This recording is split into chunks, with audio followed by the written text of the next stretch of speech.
guess what is happening? We have Zeus, we have Cola, Paddington, we have Funky Monkey, orange water. Helga, are you gonna drink it someday? Probably. Did I see my coffee? We have Mario Party. And today, guess who is entering the video? Helga, why are you for telling us who is joining the video? Obviously it is Bill Wiz and Isaiah Saldivar. You said it yesterday. Yes, that's true. Oops. So there you are. Welcome to a bigger, bolder Super Mario Party.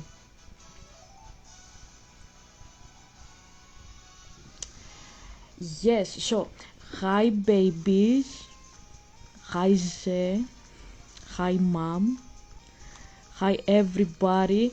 I will play with Goomba.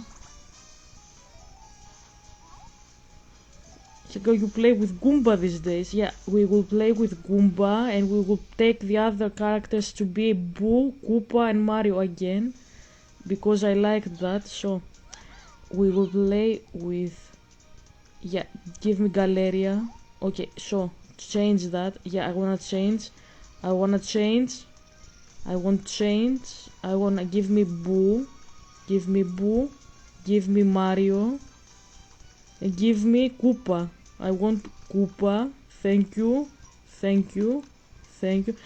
Let's take handicap. Yeah, I want 5 stars, all of us. Let's make us rich tonight. Okay. So, Helga, what are you gonna do? Okay. Number of turns. Party settings. Motion mini games. Random. Motion mini. Yeah, done. Start. So, hi, I am a prophet. Today I'm gonna take a shower after 6 days. Helga, seriously, yes, because I was sick, so I stayed out of the water, because sometimes not sometimes, actually always, when I have a shower, I have a headache, and I feel very cold in my body. It's like a sickness, I don't know how to describe it, and because I wash myself very frequently, I just decided to abstain to feel better, because I was sick, because I was sure if I take a shower, look, I have too much hair, like my head, I have too much hair, and it takes a long time to dry it. So until I do that with my hair dryer, I might catch a cold. So I said to myself, no, I'm not gonna do that. I'm waiting a little bit to make myself feel better with my stomach. My cell phone is actually dying. I have to charge it. Okay, so I'm gonna do some posts later, but only later. Okay, so fuck my leg. Okay, so we are gonna start with the questions that Bill Wiz is gonna answer. Are we focusing enough? Let's go a little bit deeper into this. So we're gonna answer to the answers that Bill Wiz is answering to the questions of Isaiah Saldivar. I have the video right here. We've only watched one fraction of the video. The video is 2 hours long, and yeah, let's see where this goes. Okay, not quite sure what type of questions he might have, and I'm not gonna pretend I know how I'm gonna answer. Like, if he has questions, maybe I can answer for you. Third, Richard the Third. Anyways, let's leave it like that. So we're gonna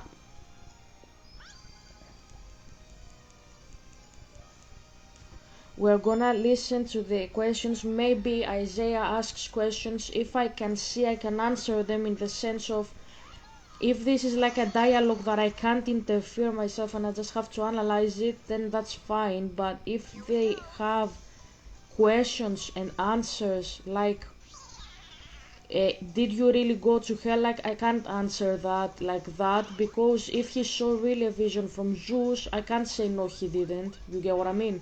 But if he has questions like, is there any hell? I can answer that. The answer is no. So I wanna see how it is, because I haven't.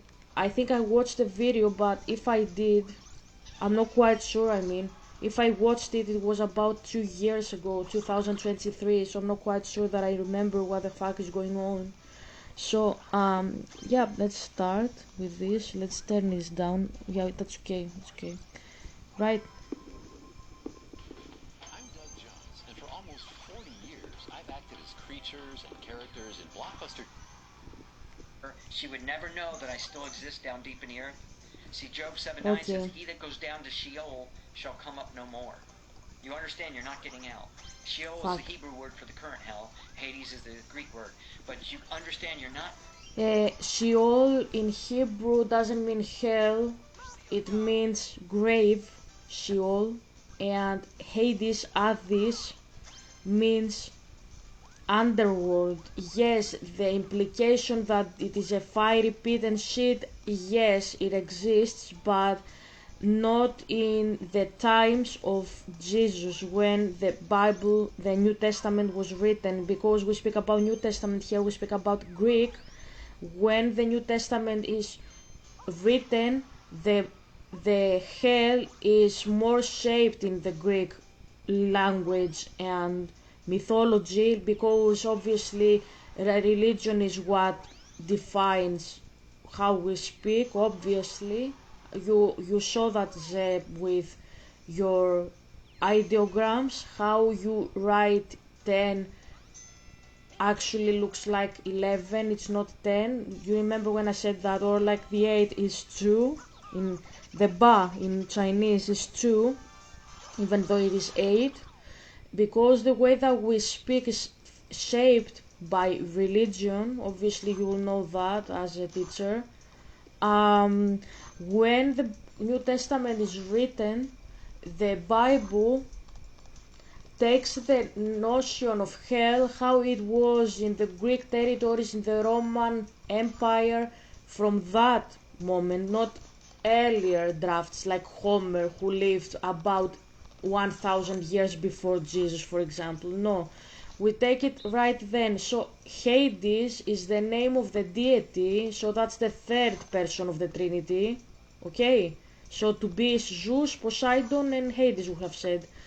And he was the god of underworld, but not in the sense that hell is in Germanic mythology. There is a deity named Hel. It's the same name as mine, Helga, right? She means holy. That's what my name means, goddess Hel. Okay, she is Hades in Germanic mythology, so she is the not the counterpart. She is the Germanic version of the deity, and she is exactly like this. So she is a very youthful woman, but half of her face is bones. That's the goddess Hel. Okay, she is Hela or Hel. Yeah, her name is Helga. She reigned in Helgard, right? We'll show you.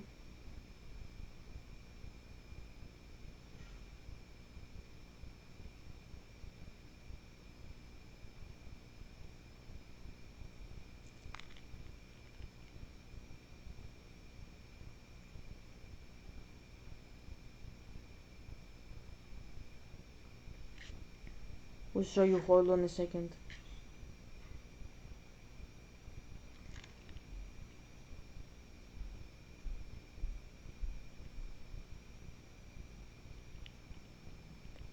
Where the fuck are you? Where the fuck are you? Woohoo.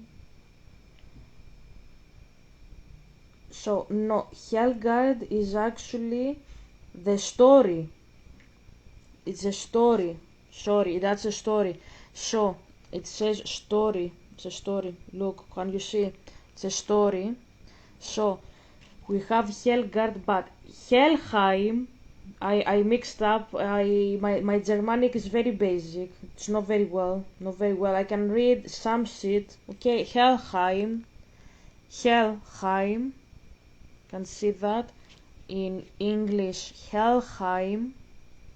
In Old Norse, Hel means hidden. Hell, that's where it comes from. It's my name. It's my fucking name. Helga means a lot of things. Okay. It means holy, blessed, and hidden. It has a lot of names that mean multiple. It has a lot of notions. It means multiple things. Okay. So, Hel was the goddess of Helheim. She has the same name as I have. Okay. In High German, she was Hela. From there, you have Helga. She means mysticism. My name means mysticism. That's ironic, right? It's the secret underworld where you have a deity that rules. She doesn't punish. She has fire and she purifies the sinners through her fire. And she is rewarding the good people with awards in the afterlife, pretty much. And that's in the tree. The world in Germanic, in Nordic mythology, is actually a tree. That's a tree of knowledge, if you don't know that. That's what my dad is talking about. Okay. So we have Hel goddess named Helga. No snake, name Helga. So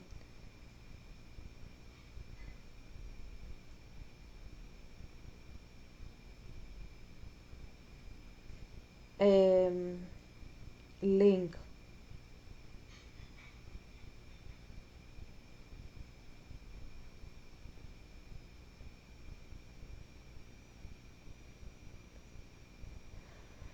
I will ask Copilot because Gemini, I can see Gemini is making a lot of mistakes lately. So I know that my name Helga is derived from hell because holiness means fire in paganism, which both purifies and punishes. It is both for sinner and holy person.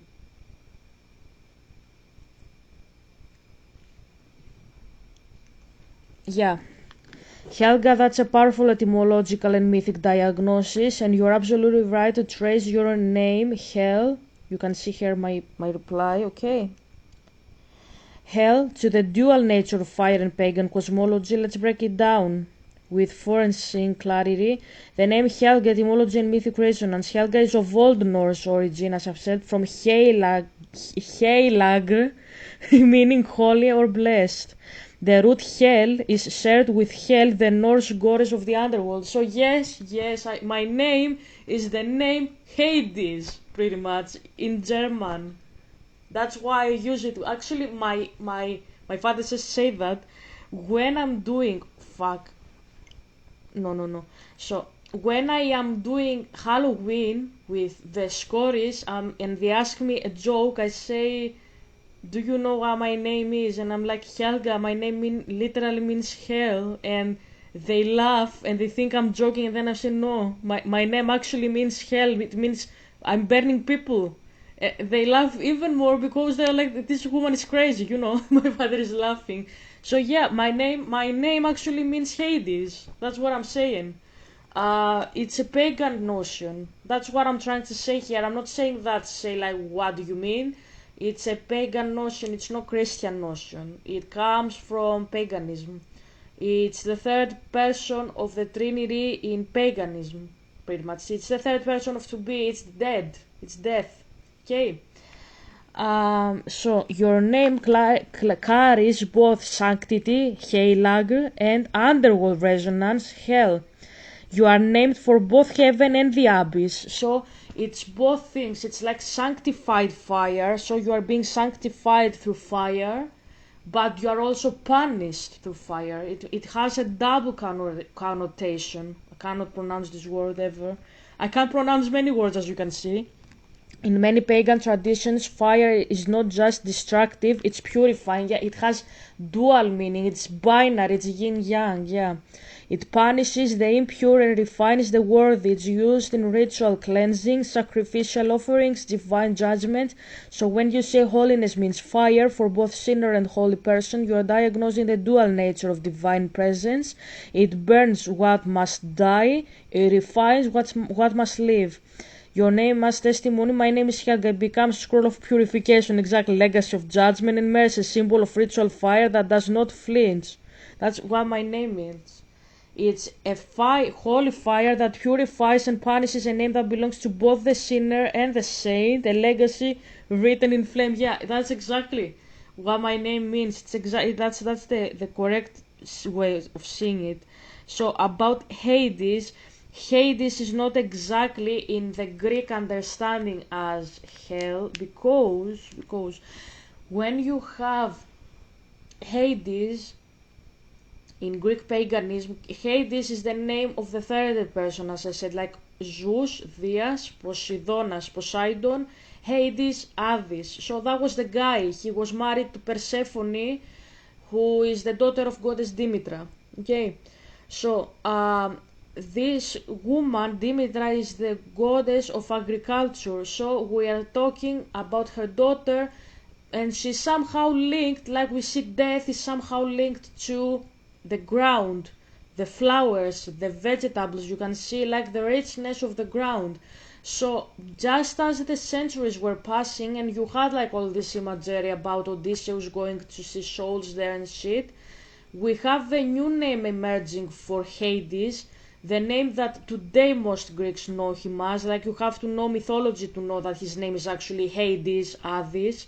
Because if you ask a Greek today, they will say Hades is the underworld. They won't say it's the name of the deity. Apart from those who have watched Disney and they know the guy, the bad guy in the Hercules story is actually Hades. You get what I mean? So, and not Pluto. So, the name that we know Hades in Greece today is Pluto.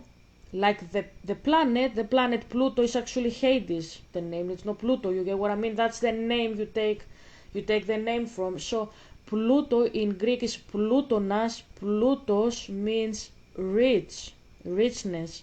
Why you name the god of the underworld as rich? Not because he was actually having $1 billion in his bank account. No, it meant because Hades was always associated with graves that were brought flowers from the families that were mourning for dead people. So you have the tomb and the flowers upon it to cover it. So you have richness, abundance in flowers. So you have goddess Demetra there, the goddess of agriculture and nature, pretty much. So her daughter Persephone, who did she marry? She married Hades. So Hades is associated eventually with flowers and ground. So what is the full total like title that he takes? So that's a title essentially. It's not actually a name. His name is Hades. His title is Pluto. So that's not a name. Pluto. He's rich, the rich one. That's his name. Why does he take the name? Because the Greeks had what the Greeks had there is what the Hebrews had later with Yahweh. My father says thank you for this. They removed, yesterday I spoke about how they removed his letters, the vowels from his name. So what happened was the Hebrews took inspiration from the other pagan nations around them that took out the name of the deity because they were afraid of the deity. So why did the Greeks rename Hades as Pluto? Because they were afraid of the god of the dead. They were like, if I call the name of the deity, maybe I will die. Let's call him Pluto. As if the deity can't hear the title. My father is laughing. So this is what it is happening. You have people saying Yahweh, suddenly they merge their doctrines with the pagan nations around them. So Yahweh says stop mixing with the Gentiles. They are leading you astray. So what are the Hebrews doing in this era when the Greeks refine the names of the deities like this? They say, I won't say Yahweh anymore. This is taking the Lord's name in vain. They distort the true nature of the scriptures. They take the name Yahweh out of the scripture pretty much, and they say Lord, Adonai, Elohim, Shaddai, Jireh. They call on Yahweh by his titles as if he is Hades. So what do? My father says thank you for that. So what they do, they associate Yahweh with the third person of the Trinity of the Greek pagan religion. And if they took it from the Babylonians, for example, the Babylonians took it from the Greeks, pretty much. Because the Greek mythology stands till today, as you know, like what mythology you are more probable to know out there, like Germanic, Babylonian, what, Chinese, Indian, no, Greek. So where do they take this from? The god of the dead, Hades. So instead of calling him Yahweh, they take out the name for reverence, like the Greeks did, and they say Pluto, they say Adonai, they say Elohim, but Helga, they call him like that. My father doesn't mind the titles, I'm not saying that, but he minds when people forget his name. We have discussed this many times in the posts, okay? So he minds when people don't remember his name, and can you see, he gave us his name and we have forgotten him, like we are Hebrew, like we are Greeks. Like if you ask a Greek today, what is the name of the god of the underworld? Plutonas, rich, the rich guy. They won't say Hades, they won't say Abyss. You have to know your bullshit, as I always say, to know that his name is actually Hades and the title is Pluto. Abyss Plutonas. You get what I mean? So what do you do when you have this notion of God in your head? You have the third person of the Trinity, the god of the underworld, the god of the dead. You call him rich, like a king. So, okay. So if you have now Yahweh and you are changing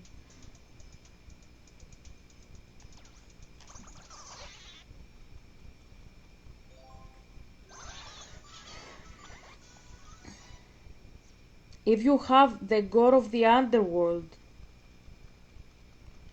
and you have his name and you change what you have, look, hold on a second, you have like the god of the underworld, you change his name to the rich guy, then you have the god of the Hebrews, you take out his name exactly like that, and you take a title and you call him Lord, Master, rich guy, king. Rich guy, what does this mean? Rich, elite class, like king, emperor, right? What do you have Yahweh in your head as? Hell. Your understanding of Yahweh is not a god of love, it's not a god of a living god. My father says, I am the source of the living waters. Why? Because the people associated him with death. He's the god of the dead. That's what they think when they speak about him. That's in your head. It's not like maybe you will say with your mouth. That's what my dad always says about his name. I don't care how you pronounce it, because it doesn't matter in the end of the day what you pronounce. If you say my God is the living God, Adonai, you don't understand what you talk about. In your head you actually have the god of the dead, Adonai. Sorry about my burping, by the way. You have Adonai, the Lord of the dead, not the living God. We have my dad saying all the time, I'm the living God, I am the living God, I'm the burning bush. What did the burning bush signify? I always tell my dad, weed. I say, Dad, you are smoking weed. He's laughing. But seriously, what does it show? A bush that's not consumed by fire. What did we see in the cartoon? Moses touched with his hand the fire. That's from Isaiah. That's an inspiration from Isaiah. He saw, Isaiah, a fire that when the fire tries to take you, it won't consume you. The flames won't burn you, because I am your God. I am the Lord of Israel. So they took this verse from Isaiah 41 and 43, that's the chapters in Isaiah, they put it in Exodus, and they put Moses touching the fire, but he was not burned. What did Yahweh try to say that day? I'm the living God, my fire doesn't burn anything, doesn't burn my creation. I am a fire imperishable, but I exist inside of the souls of everybody. That's what he says. And he says, I'm the living waters. He doesn't say I'm the living fire. He says I'm the living waters. He's speaking about what can put out a fire. That's what he says, why he puts out the fire of Zeus. That's what he means. And he says, I'm the living waters, and the people say, hell. He will burn and see hell. But my Father says I'm the living waters. Water extinguishes fire. How can you say my dad is a god of hell, a god of the dead with fire that burns? It's not. He's not. This is what he really is. He's a god of living waters. He is living God, not of the dead. He said in New Testament, he said, I am the God of Abraham. He didn't say was, Abraham was. He said is.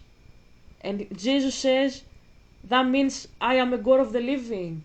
So he says, Abraham is alive. He's not dead. He's alive. That's what he says. So, what do we have here? We have people associating, that's what they, when they decided to take out the name of my dad and started to calling him by titles, and not by name, not like daddy, not Yahweh, not even like his name, not even like daddy as I do. They started associating Yahweh with the God of the dead, pretty much. They worship a dead deity. That's why he says, I'm the living God.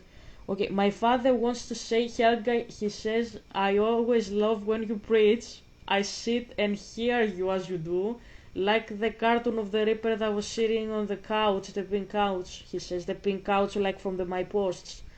He says, I want to tell you, you said like Sylvanus the Deathless in the story, I saw Euterpe and I called her the goddess of the dead, the Rasus of the dead.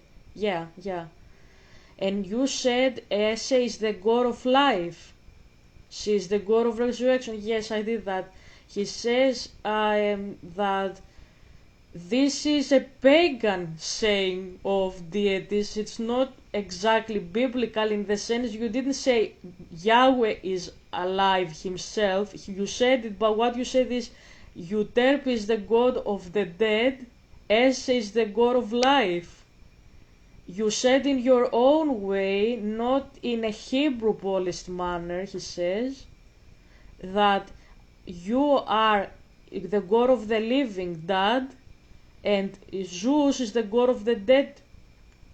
And he says, okay, that you didn't do it in a polished manner, you did it in your way, which is a philosophical Greek pagan way.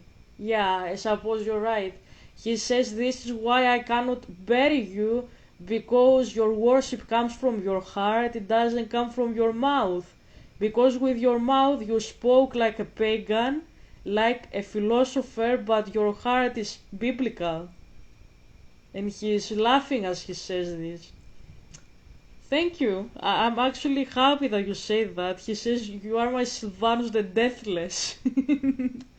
Because death couldn't be found in him, because he rejected death and he chose life. That's what he says. Thank you, Dad. So let's start with this. The Greek word. But you understand you're not ever going to get out of this place. I wanted to talk to a person, but you're denied that. You're kept in isolation all by yourself. Even though those people are in the pit of fire, they're all kept at a distance from each other, so you have no conversation. You're completely alone for all eternity. You have no purpose, no destiny. It's just like a useless wasting away. But Ecclesiastes 9:10 says there's no work, no divine. Yeah, that's exactly what the Helheim is all about, and also like Hades in Odyssey, exactly the same. What he says comes from paganism. That's what I'm saying.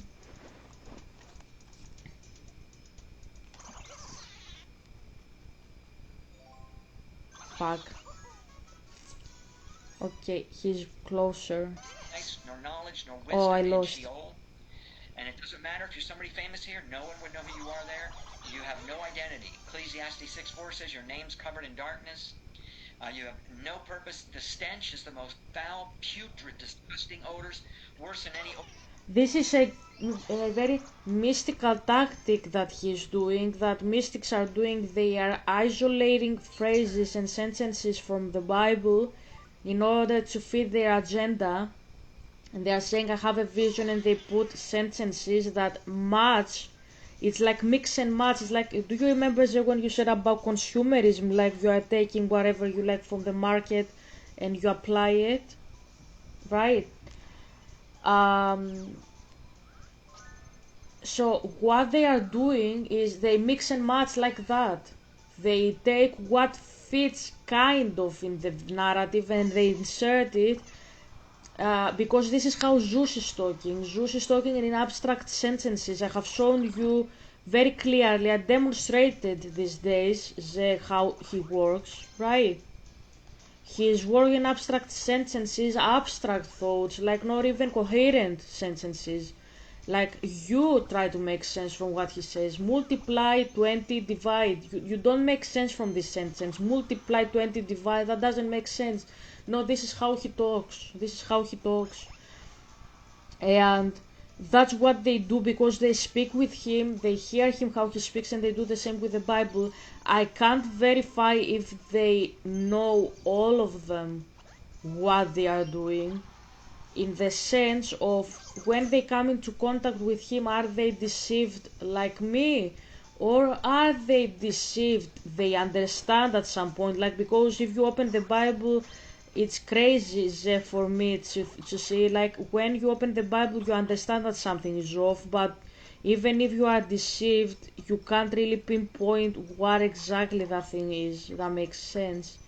So I could see that something is off, but I didn't know what. So I was asking questions to my dad, and he answered me, "That's not me. That's another deity." You get what I mean?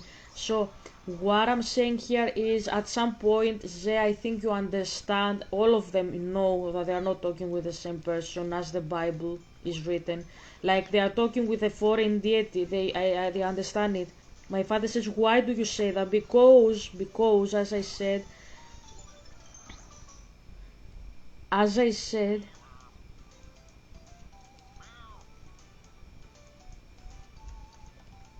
he can't help me because I am not in the last place. Yeah. So when you have a vision, and let's say you believe that it's from Yahweh, okay, when you open the Bible and you double check, you see that it is not from Yahweh because it doesn't match the spirit. I cannot explain how, because my father is not no, it's not a pagan deity. He is the eternal living God. So because he's your father, you understand that's not my mom, that's not my dad. You get what I mean? So you open the Bible, you know, like his home, his refuge, his shelter, he's your father, he's your mother. You understand something is off with what you saw, and this is a different source. My father says, Helga says, Zane, what she says, that when you go from behind, you follow. Όταν πηγαίνεις πίσω από ξένους θεούς, he says, when you go behind foreign deities, foreign gods, that is the pagan gods, that you don't know, this is what the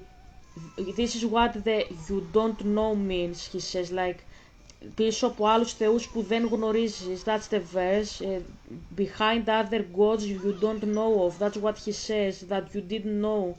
You don't know means that they are not your father, I am the father, that's what my dad says, that's what Helga says, like, you understand it instinctively, this is my father, this is not a foreign deity, because the demons don't sound like that, they sound like demons, that's what he says. So yeah, that's what I'm trying to explain myself, so what I'm playing as. Okay, I play as a ball in this game, okay, so let's continue. Worse than any open sewer, but remember, Jesus rebuked the foul spirits. Demons have a disgusting foul odor to them, also the smell of burning flesh and the smell of burning sulfur. And you know, if you go to Hawaii to the volcano, they have signs posted where you cannot go past a certain point because the toxicity of the sulfur coming up from the volcano, it's called sulfur dioxide. If you breathe it, it will kill you. It's toxic. Well, sulfur is just another word for brimstone. And the word brimstone is mentioned 14 times in the Bible. So you're breathing in this foul, putrid, disgusting air that you don't want to breathe. But it's even worse than that. There's not enough.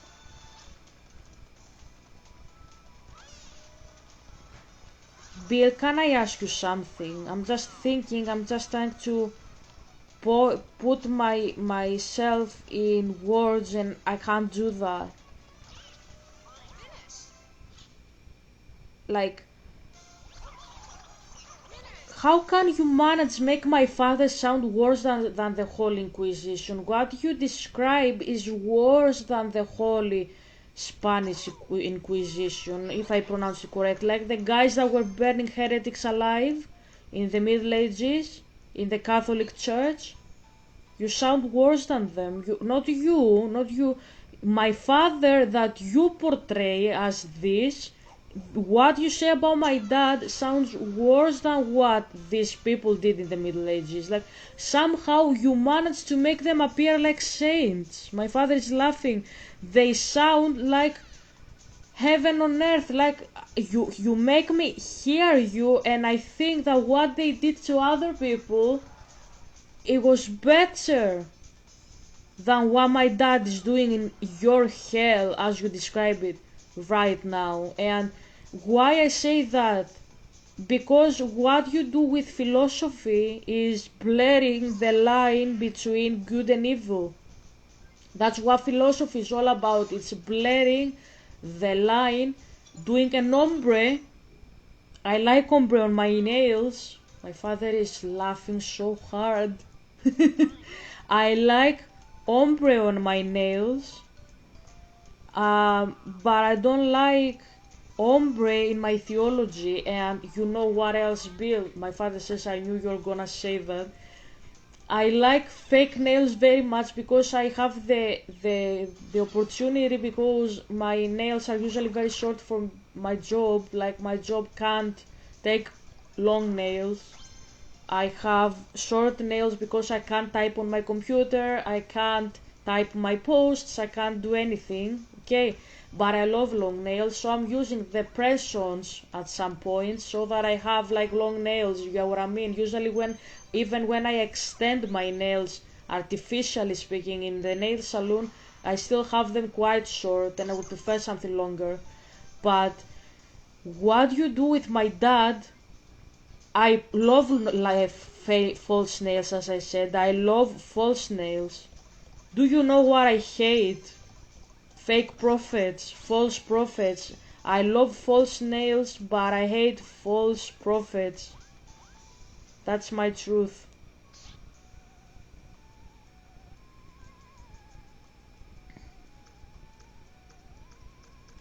I'm gonna steal from Mario. And for cross-reference, ombre nails, I like ombre nails.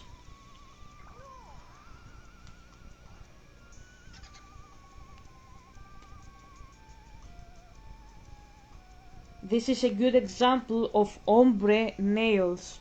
So as you can see, she has pink, and her pink ends in an icy white. That's icy white there. My father says, what's the difference with milk white?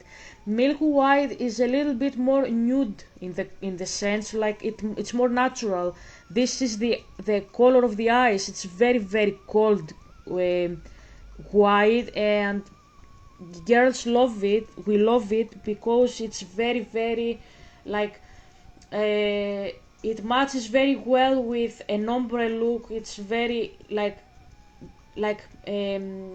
how's that called, like not natural looking. It's very like bright and very cold in how you look it, like how you look at it, and we love it for this reason. So you have like an ombre.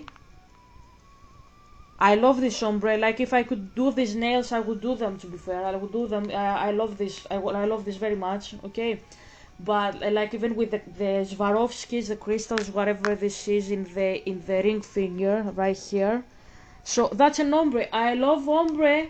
I love ombre on my nails. It's when you blend two different colors and they look like gradient, like one, right? So that's not ombre. You see yellow and white. When you blend them and the line is not visible, that's ombre in color theory. I like ombre in my nails. I don't like ombre in my theology. I don't like when people blend pagan ideas with my dad. I find it disgusting. And even though I love false nails, that's false nails. Yaga, how do you know?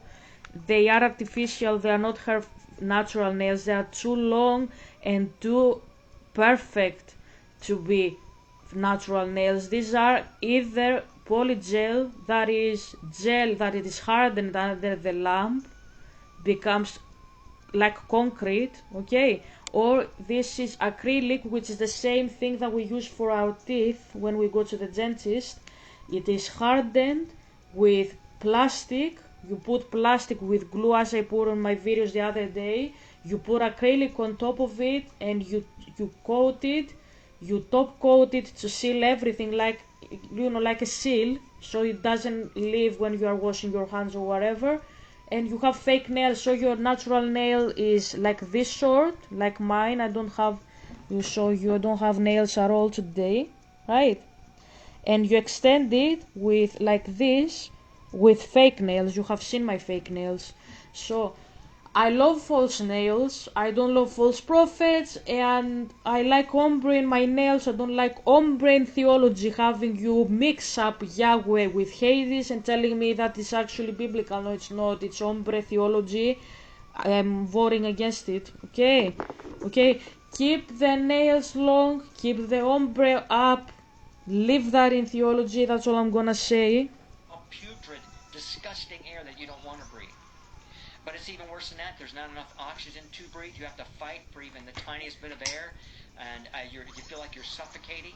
But Isaiah 42:5 says the Lord. Yeah, at this point, like I am wishing I was actually with the fucking like the executioners in Middle Ages that were burning people alive and they were torturing people. Like they seem better deal than my dad. They seem better deal.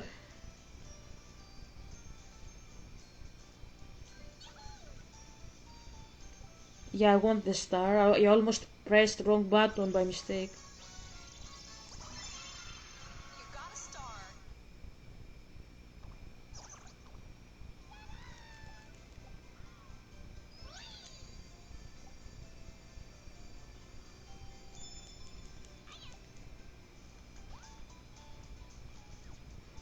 So what I'm saying here is, if you make my dad sound less able to forgive than the Holy Roman Inquisition, something is very wrong with you, bestie. Something is very off with you. You have to do something about yourself. That's what I'm saying. You can't make people that did atrocities sound better than my dad, because these people burned a person for 1 day. I don't know how much hours, but it was 1 day and he died, dead. You say my dad is doing that forever in an afterlife and there's no escape. How can you say that?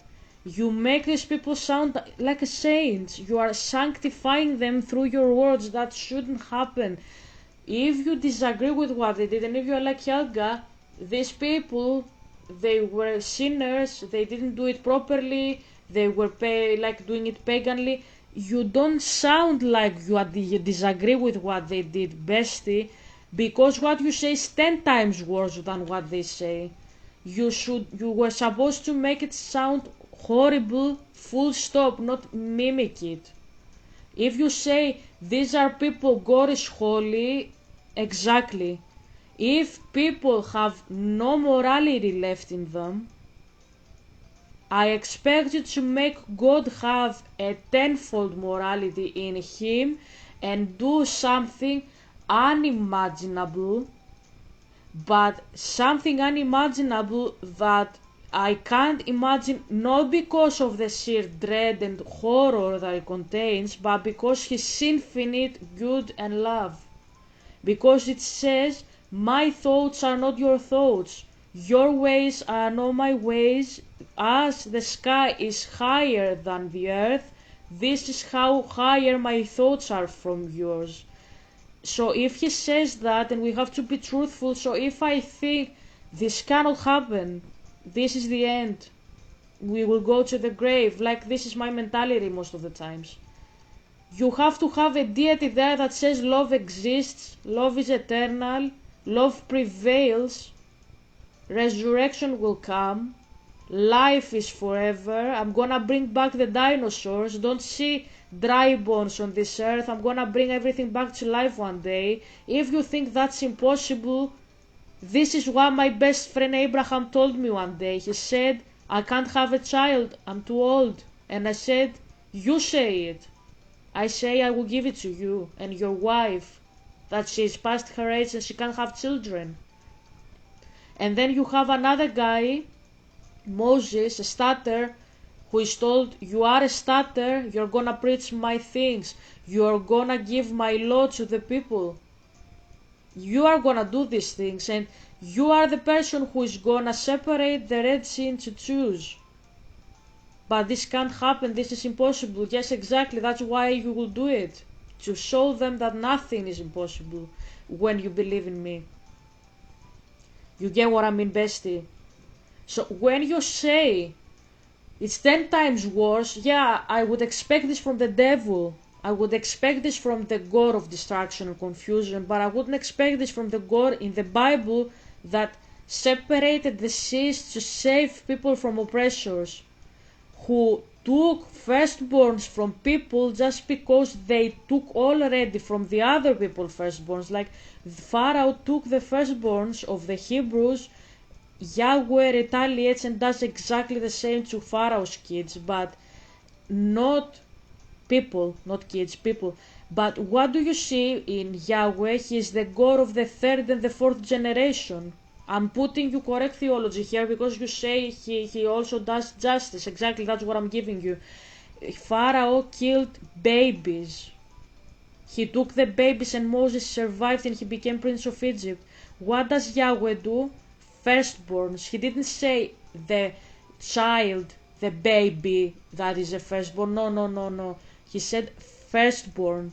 That means if an entire family is a firstborn, like the mother is the firstborn daughter, like the firstborn child, like he didn't say firstborn son, firstborn full stop. If the mother is the firstborn of her mother, dead. If her husband is the firstborn of his family, dead. If the only child is an only child, firstborn, in other words, the entire family kaput. That's what Yahweh did in the Egypt story. He took everybody as a retaliation because he is the God of the third and fourth generation in his curse. He says, when I punish 3 and 4 generations down. Why? Because what did they do to him? They let the kids die and they didn't do anything. They just stared at it and they didn't do anything. They let babies that were just out of the womb, just small kids that didn't do anything wrong. You just welcomed them in the world. What did he see? Egyptians killing them because of population issues. Like he is God. He decides what population is gonna be. What is this? This is Scrooge in action. Then let them do it. Decrease the surplus population. This is what he said. And the spirit of Christmas present says, if you knew, man, if you had the heart of a man, where the surplus population is going, what it is, you wouldn't say these things. What did Pharaoh do? Decrease the surplus population. So what is the punishment? Second death. He lost all the firstborns in his country. Kaput. Kaput. Why? Because Pharaoh is a person who gave his heir the crown, but it was the firstborn. So if it was the firstborn, that was the descendant of God Ra. So what did they believe? The firstborn is a god. And Yahweh says, if I take every firstborn of this land, will you stop worshipping yourselves and start worshipping me? Please, I beg you. This is what he said with this action. Don't take my dad and say he's a god of destruction. No, he's not. He is teaching people who are hard-hearted people, right? How to be good-hearted people, tender-hearted people. He's trying to teach them, and he will use every way he has to do that. Because he cares about their souls, he doesn't care about their bodies. In the bodies, he says, I don't care about the body, bestie. I'm gonna bring back your body eventually. That's what he says. I died for you. I will give your dry bones again nerves and flesh. The problem is not that. The problem is, what are you gonna do with your soul? Like this, the pot, the pottery, okay, the pot is okay. But if the water inside the pot is filthy, am I gonna drink it just because the pot is okay? No. So the problem is not your bones, your flesh, and your blood, and your veins, bestie. I'm gonna fix that, he says. I'm trying to fix your soul because it is rotten. That's the problem, not if the bones are rotten in the ground. That's what he says. So don't take my father's glory and say this belongs to Zeus. He was burning people eternally in hell. No, that's not how my father is working. You don't understand how my father is working, and that's disgusting. That's absolutely disgusting. Okay. I want the dice. I want the dice. Let's continue. Lord gives breath to the people upon the earth. You're not upon the earth, you're down deep beneath the earth.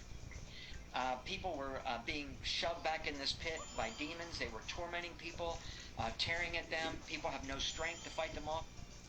You don't have demons fighting you in hell. That's Gnosticism, actually. It's Gnosticism. It's not even paganism. Not even in paganism you have this. Even Zeus in standard paganism, he put all the titans inside the cell. He sealed it, and nobody can escape. So they are not torturing others inside there, they are imprisoned. What you are describing, Bill Wiz, is actually the jurisdiction system in fucking America, and it's disgusting.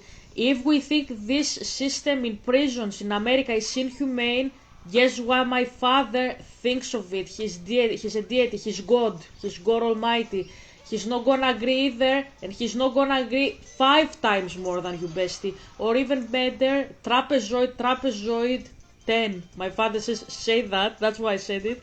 Because he says, what he says is pagan indeed. Yeah, that's what I'm saying. It's Gnosticism, actually. In Gnosticism, you have the demiurge, who is usually Yahweh, with God, who is usually Zeus. Yeah, you have this. It's in Gnosticism. Hagia Sophia. Holy Sophia. Sophia means wisdom, right? And her demiurge, the co-creator, is Yahweh, he's something like Satan in Gnosticism, and you have them co-creating and co-ruling and coexisting in the world. It's like a yin-yang. That's in Gnosticism. It comes into existence after the third, like 4th, 2nd century AD, like after Jesus, this comes into existence. All the Apocrypha Gospels are inspired by Gnosticism, and this is why the church fought them and they are excluded by our canon in the Bible, because they recognize the Gnostic influence into them. Okay, it's Platonicism, but Platonic theology, but like more like make it modern, pretty much. You get what I mean?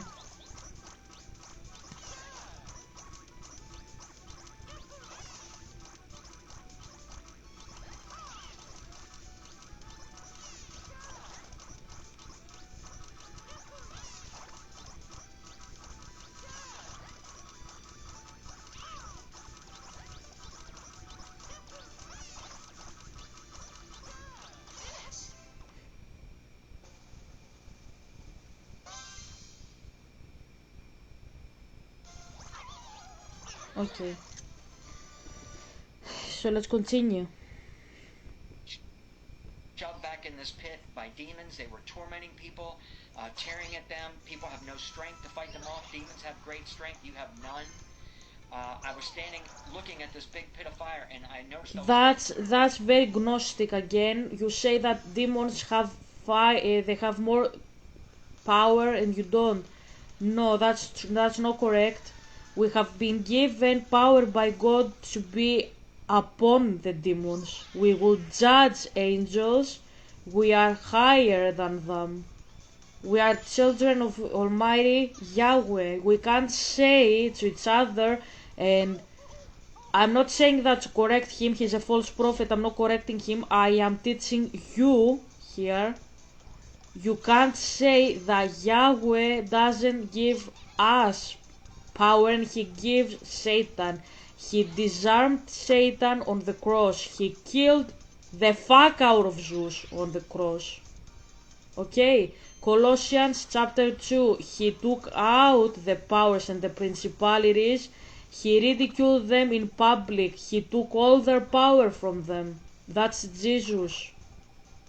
Yes, the humble carpenter that you saw suffering in the Passion of Christ there, yeah, that guy, the humble person, that's Almighty God.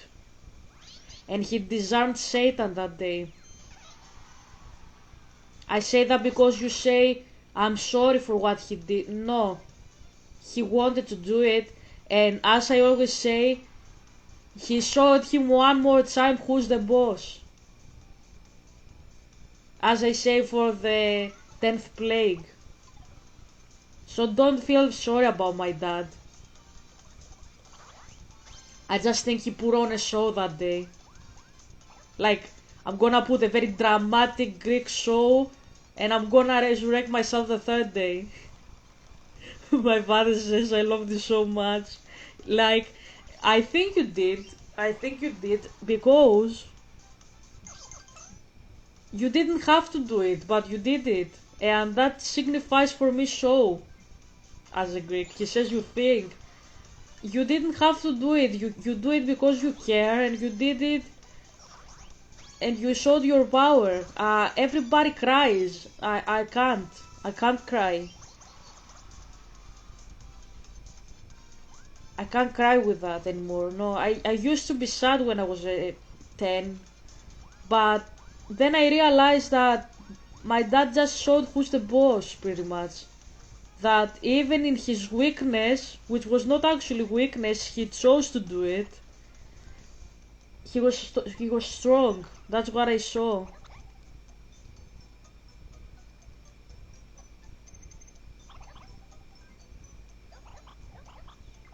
Okay, I bought this.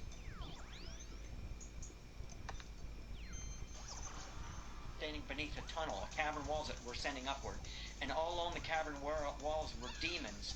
Some were only 2 and 3 feet tall, some were 12 and 13 feet tall, but they were all grotesque, hideous, twisted, deformed-looking creatures. The most grotesque, hideous things you can't even imagine. And they all had an extreme hatred for mankind. There were snakes, I noticed, crawling all over everything. Now, I have to explain, I could only see along the edge and along the walls a little bit. It's so dark it consumes the light from the flames, but I could see just a little bit, and I noticed I was standing on a solid bed of maggots. But see, Isaiah 14:11 says, where the maggot will be spread under thee and the worm will cover thee. Look it up in the original, it's the word maggot. And, I didn't know this, but if a dead animal is being eaten by maggots, after they consume the flesh, maggots die. I never knew that. But that's why Jesus said, where their worm dies not, and the fire's punch. And he used the word maggot because the flesh is never fully consumed in hell. So as Job 24:20 says, the maggot will feed sweetly on thee. I mean, is that disgusting enough? You're hungry, you never get to eat.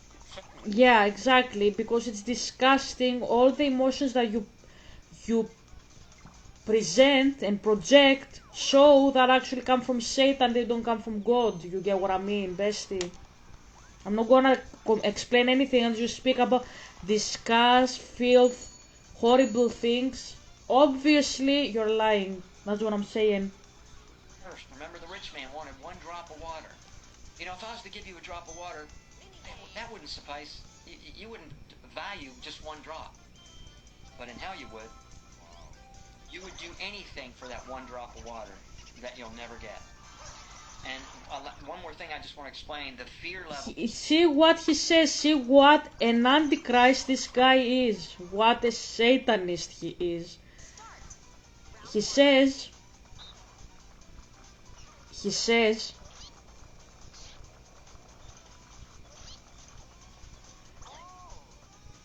Round two. hold on a second for a moment. Fuck. He says you want to drink, you don't have water, and he's taking this from the parable with Lazarus, where he said, the rich guy said, I can't drink, I'm thirsty. Yeah, that was a parable about how people who are not with the living waters feel like. It's not about paganism, bestie. Fuck, he killed me. At least Koopa survived. I think we're gonna... Yeah, we made it. We made it, okay. So, you have these people saying now you wanted water, you can't drink. No, my father is the living waters. You can't give abomination to Yahweh. That's what you are doing here. My father gave the parable of Lazarus to the people to tell them, if you are not with me, you're gonna get thirsty, come back to me. That's what he says. He doesn't say about all the crap that you say. And if you're like, I'm doing mental gymnastics with the Bible, you are doing mental gymnastics with the Bible, not me. Not me. Okay? By the time that you speak about Bible, nobody in the peninsula believed in hell like you do. Okay? Everybody believed that there is reincarnation because by the time that Jesus walks on this earth, Plato is dead 400 years and he established a clear doctrine of reincarnation. So what people thought of hell, like primitive pagans pretty much, now they are elite pagans and they say grave, you go again up to the sky and you go back again and you get recycled. That's what they believe in this era. My father says thanks. So what you say is very not coherent at all with standard culture back then. Yes, it came back to life, but that's another story. That's a story for later. When we speak right now, we have Greek culture in a Roman setting. So what do these people believe? When you die, you get reincarnated. That's what they believe. So when Jesus speaks about Hades, they don't hear hell. They hear death. And if they are very, very pagan indoctrinated, they probably think about reincarnation as well. So when he speaks about these things, he's not speaking about hellfire. They don't understand this either because we are past these ages. We have Plato who has established these doctrines. So when people discuss with each other, this is the grave that they understand, the Hades that they understand. So when Jesus says these ideas, They understand that, okay, if I die without, like, not if I die, like, death equals not exactly not existing. That's what they hear from him. I'm trying to put it into words. So if I die, death doesn't equal grave or reincarnation. It equals, will I be with Yahweh? That's the story. I don't know how to describe it like better. I'm trying. Like, can you help me for a little bit? Like, I have it in my head. I can't explain it. I can't explain it. So when Lazarus is dead, says the story, he's in Abraham's bosom. What is Abraham's bosom? Abraham is the best friend of Yahweh. But who is Abraham in this story? He is God. He embodies God. The archetype of Abraham in the story is actually God in the story. And Zay, he had given me a vision about you and me, and I was Abraham and you were in my bosom. I was wearing a purple dress, like in the other vision I had told you, and you were in my bosom. That's how you will come with me. You get what I mean? Because I am Abraham, I'm the best friend, so I am Abraham. You get what I mean? So apart from that, what does this mean? It means Yahweh in the afterlife, like when you die, it means you go to Yahweh. That's what it says.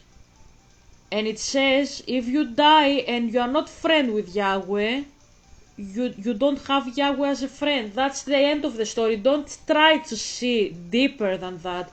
Because when you say, yes, that means punishment, that means hell, that doesn't exist in the frame of the era that we discuss. It's the full stop there. The fact that you are tempted to put something shows that you are indoctrinated by somebody else that came after the events of the story. Because what the people believed back then, I repeat myself, is when you die, you go back to Zeus, and Zeus gives you back to the earth. Recycling. That's what they believed. They didn't believe in punishment in hell. They believed in going back to Zeus and coming back to earth like an old soul, like a second time. That's what they believed. So don't expect Jesus to come out of the blue and start speaking about Star Wars, because it's not coherent with the timeline. We are in an era that people wear sandals. Don't expect them to start wearing Nike and Adidas and Converse. They can't. In that era, when they hear death, they say, I go back to God and possibly I will get reincarnated. That's what they believe. So does Jesus correct this? No, he speaks in this ideology. He says, if you die, man, will you be with me? Are you gonna be my friend? Please be my friend. That's what he says, full stop there. He doesn't have about punishment, because that doesn't exist in the pagan setting that we are in, that time frame of the world. We are in Judea that has taken loan things from the pagan nations anyways, okay? We are in a Roman Empire in the 1st century. These people believe in reincarnation, and they believe that when you die, you go back and then you come back. So what does Jesus say? You think you will die, you will come back. Can you please be my friend? That's all I'm asking. That's what he says in this story. He says, when you come back, you say, you die, you go back to Zeus, right? Okay. When you die, you go back to Zeus, Lazarus. I play with these standards that you have. He's not correcting their theology. He's trying to correct their heart. That's what I'm saying. And he says, you rich guy, if you die, you know by pagan standards, you're gonna get reincarnated. That's what your theology says. So you're gonna get thirsty because Zeus is not gonna be with you. Lazarus is gonna be with Zeus because he was a good person. You are gonna get back again to the earth. Can you please be my friend? That's all he says. He doesn't speak about punishment. He doesn't speak about anything from what you say. Because if he did, that would be 5 centuries earlier, when Plato wasn't even born, and Aristotle. These people like establish the clear doctrines of reincarnation. Do I say Jesus believed in these things? No, I'm not saying that.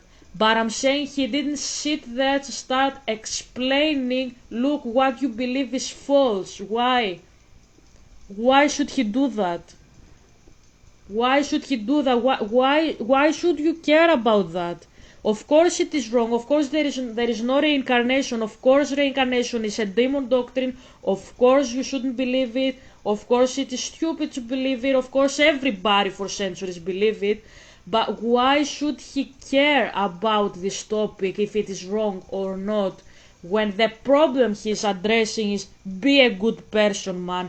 Does he care what this person believes deep down? If he believes that he will be reincarnated, if he will go to hell or heaven, if he will die and he become energy and return to the universe, or he will stop existing completely. My father is not a philosopher. My father is a father figure. He's God. He's a father figure. He doesn't care what you do for your living. Believe whatever you want to believe. He doesn't care. He cares if you are a good person. Are you a good person, man? This is what the story says. And you take it and you say Yahweh is not going to give water to the people. No, he didn't say that, bestie. I explained right now what he actually said. If you say I do mental gymnastics, good for you. I'm not. I'm putting the correct time frame, correct theology from that era. I'm not saying that Jesus agreed. I said Jesus just explained what a good person looks like from afar. He has a poor guy that was just all his life. He takes his dues after life. That's what the story says. The other guy didn't because he was rich and he didn't care to show people kindness. He was a Scrooge all his life. That's what the story says. It's not about doctrine, about any place. It's about can you be a good person? And you, Bill Wiz, and you, Isaiah Saldifar, you take the story and you start mythologizing and speaking philosophies about heaven, hell, and all that crap. My father didn't. That's his point in the story, that you would take it and say bullshit. He took the story and said, can you be a good person? And my friend, I want friends. I don't want servants. I don't want nations to worship me. I want friends. Right? Let's continue and finish this off and go home, as I always say. Right?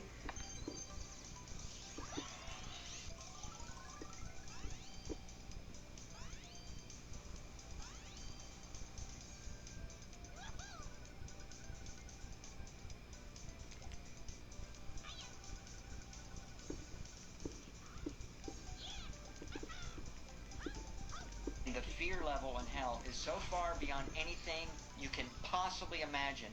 And I know something about fear. I was attacked by a tiger shark when I was 17. A tiger shark grabbed my leg, pulled me down under the water. A 10-foot tiger shark off the coast of Florida. And now you can imagine the fear that I felt at that moment. I mean, even though you might not have experienced it, you can at least imagine it. Well, that fear that I felt at that moment paled in comparison to what you feel in hell. So, excuse me, Bill, excuse me. You had such a miracle in your life, like a shark attacked you. I can't even pronounce it. Attacked you. You survived in the water with Yahweh. My father is laughing. You survived such an attack in the water instead of going out and say praise be to Yahweh, the God of the sea. The God of the Red Sea, he opened the sea in half so I will be saved by the shark.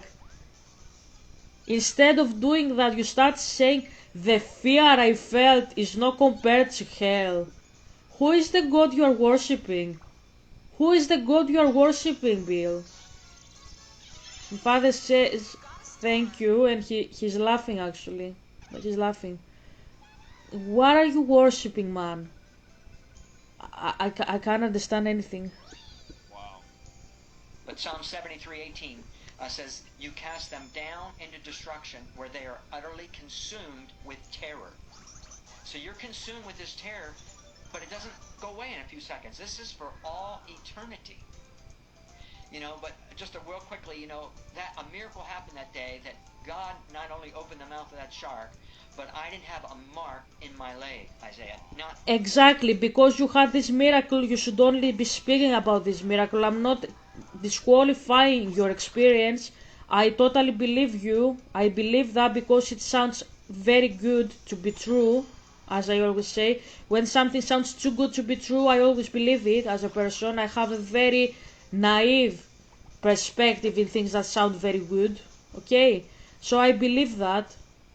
But instead of preaching about that, I believe this is the testimony that my father has given you, and I believe the other testimonies from Zeus. That's what I say, because the shark story matches my father's fingerprints, but the other story matches Zeus' fingerprints. That's what I'm saying. Okay, okay.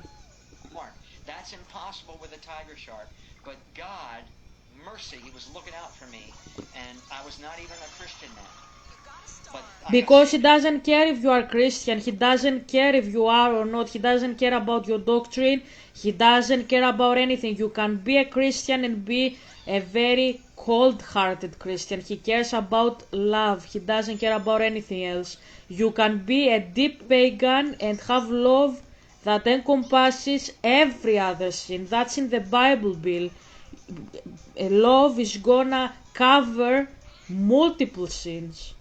If you have the perfect doctrine, if you know how to speak with angels, if you know deep knowledge, Bill, I have all these qualifications. It says, even if you speak in languages, even if you speak with spirits and angels, I have done that.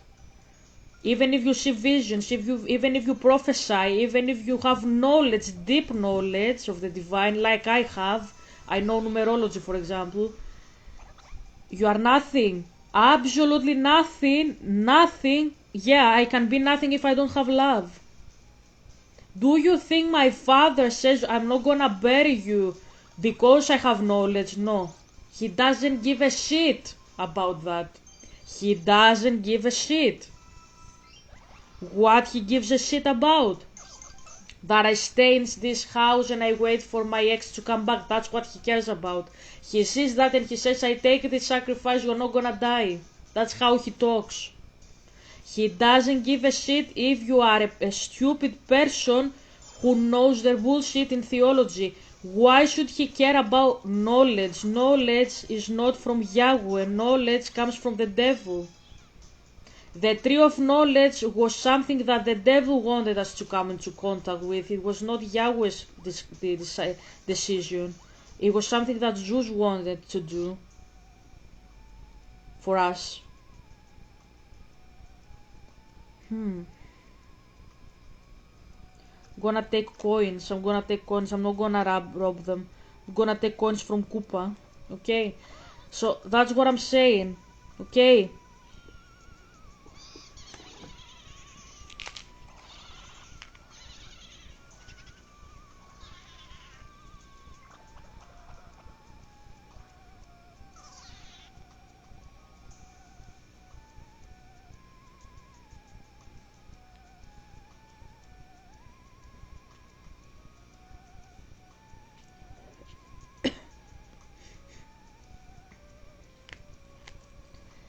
Even if I speak in the tongues of men or of angels, that's Corinthians 13, 1 Corinthians 13, even if I speak in the tongues of men, I do that, or of angels. Don't I speak spirit language? Of course.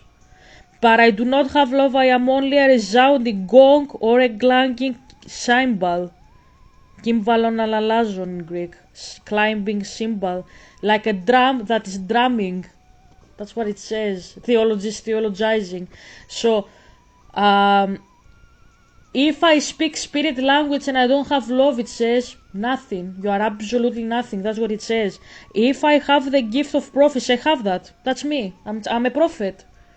And can fathom all mysteries and all knowledge. Don't I do that already? Can I fathom mysteries and knowledge? Yes.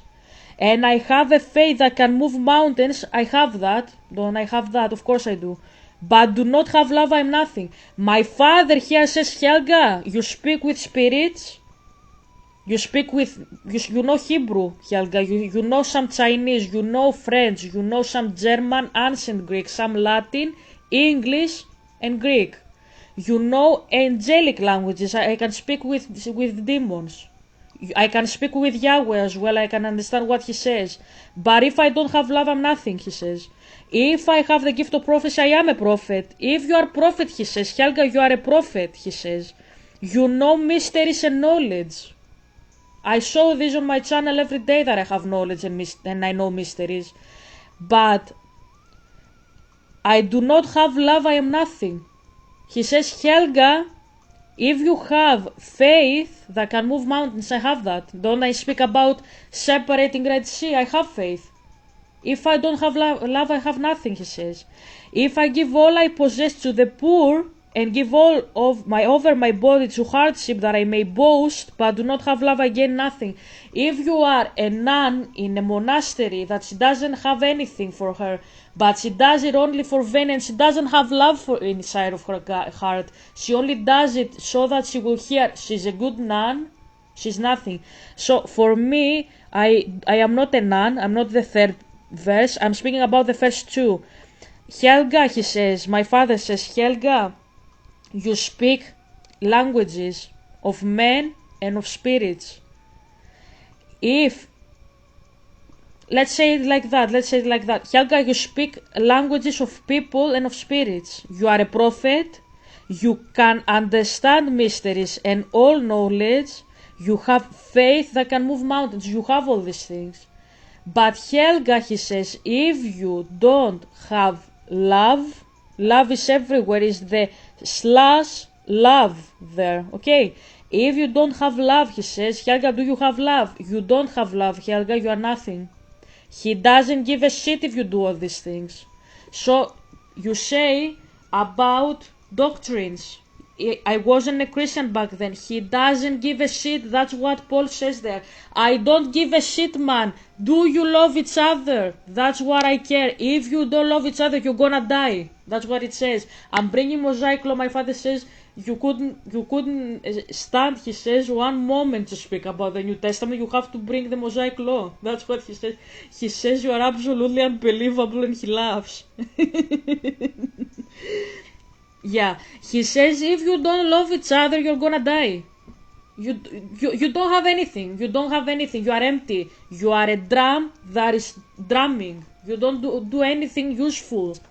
Useful is when you love somebody, and that's why my father is satisfied with me, because I say I love my ex and I stay here for him. He doesn't care about all the other stuff, because what I'm doing is not efficient for him, because he's like, I am God. What is my use for a person who can do what I can do, pretty much? Knowledge. That's what the tree of knowledge said, and what the serpent said. Like, you will become like deities in the sky. You will be like God if you do the tree of knowledge. The people know that for centuries. This lie, this is a lie, this is a deception from Satan that they will become gods. My father says, do it as you want. Do it. It's okay. It's okay, do it. Do you have love? No. Okay. Go to hell, pretty much. That's what it says. My father is laughing. He says, how can you mix, he says, everything in one? He says, you are absolutely unbelievable. Thank you. But I got saved immediately. Helga, he laughs so much with you. He laughs all the time with you. He's like the movie with, like, Christopher Robin. Winnie was on the tree and he heard him laughing. He said, wherever I go, you laugh at me. Do you remember the song Ze in the tree? Like, come back to me, the grand adventure. He hears Christopher laughing all the time. That's what I do. I always listen to my dad laughing. Every time I listen to him, he's laughing with me and he finds me funny. So yeah, he's always laughing with me, yeah. Like Christopher with Winnie. Mark, that's impossible with, you know, that a miracle happened that day that God not only opened the mouth of that shark, but I didn't have a mark in my leg, Isaiah. Not mark. That's impossible with a tiger shark. But God, mercy, he was looking out for me. And I was not even a Christian then. But Fuck, like I say, that's fuck my life. Oh my gosh. Okay. Oh my gosh. Chance time.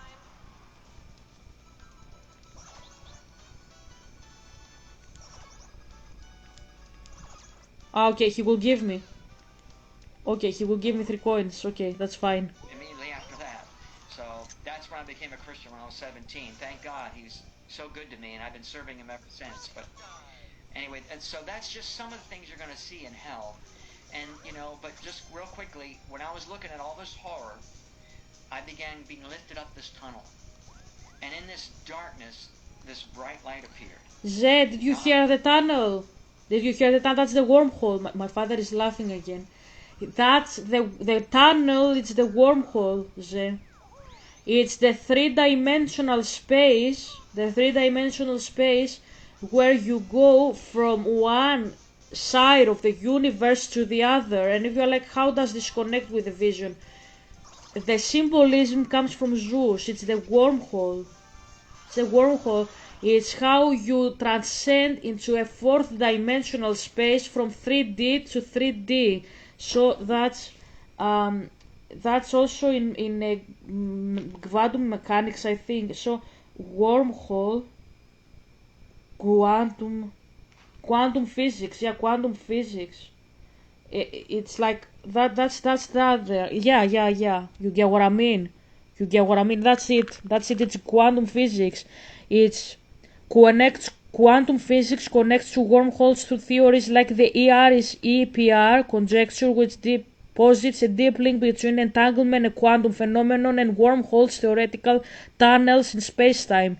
So you have this, okay.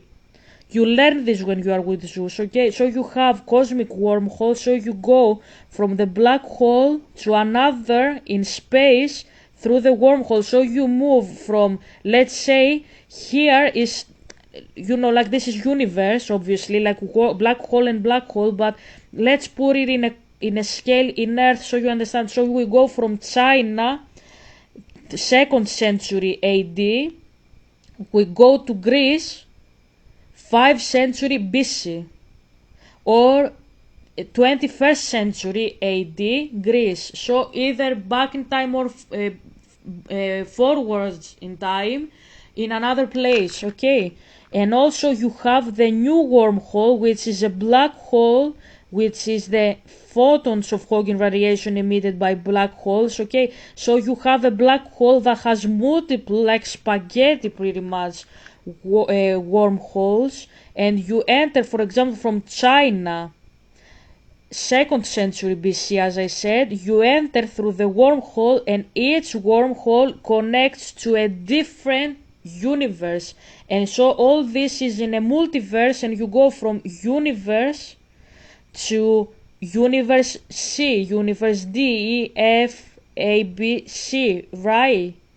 So this is how you do it. And you use the black hole to go there. So you go from China, you go to an alien world, in an alien country, in an alien timeline. You have no idea when it is. It is back in time, it's forth in time, you don't know. So that's the tunnel that he's talking about. It's a wormhole. You can see it in the tunnel, okay? He is lifted from a dimension to another dimension. That's all spiritual. The fact that science agrees with what he says is problematic. He should be agreeing with the Bible, not with science. Okay? So. Light appeared.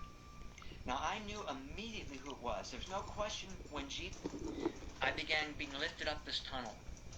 And in this darkness, this bright light appeared. Now Okay. I knew immediately who it was. There's no. So from darkness, he saw the light. Helga, why do you think this is Zeus? Because it says that from the darkness he emerged and saw the light. The light is Zeus. He is the god of light in paganism. That's why I always said that just because it looks like doesn't mean it is. They are completely similar. They are so similar it actually hurts. It hurts. You think they are the same person at the end of the day. They look so much alike. They have so many similarities. You wonder what the fuck is going on. It's a completely identical replica, pretty much. It's a replica, okay? Question, when Jesus shows up, no doubt in your mind who he is. Now, I didn't see his face. I just saw the outline of a man standing in a bright, pure, holy light. That's exactly how Plato describes the sun in the Republic. The problem is, like, when I see my dad, I see his face. The problem is, Bill Wiz. And if you're like, how is this possible? People, if you remember, saw Jesus and they were okay when he was on earth. That's how I see him too. I see a guy that looks like the pictures that we see in the churches, pretty much. Okay. So, uh, Copilot. Let's prove that. Let's prove that for a moment. We're finishing the game as well. So Donkey Kong left. So. Hold on. So. Give me the Republic passage where Plato says about the sun. Agathon, he says that you can't see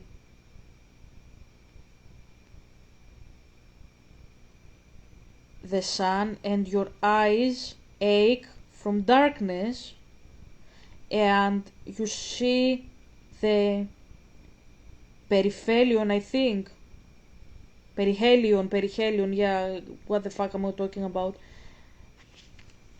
This passage you're referring to is from Plato's Republic, Book 7, around, like, VII is 7, around 516a, 517a, in the Allegory of the Cave. It describes how the soul, when transitioning from ignorance to knowledge, suffers pain, especially when trying to look directly at the source of truth, symbolized by the sun, which is later linked to the form of the good or agathon. Plato's allegory of the cave of the sun, Agathon. Here is the key moment, paraphrased and partially quoted from the standard translation. Okay, we will read it and then I will ask him a direct quote. At first, when any of them is liberated and compelled suddenly to stand up and turn his neck around and walk and look towards the light, he will suffer sharp pains. The glare will distress him and he will be unable to see the realities of which in his former state he had seen the shadows. Then Socrates continues, and when he approaches nearer to being, and his eye is turned towards more real existence, he has a clearer vision, but he will be perplexed and he will fancy that the shadows which he formerly saw are truer than the objects which are now shown to him. Eventually, the freed prisoner is able to look at the sun. Last of all, he will be able to see the sun, not mere reflections of it in water, but he will see it in its own proper place and no reflections of it in water or phantasms.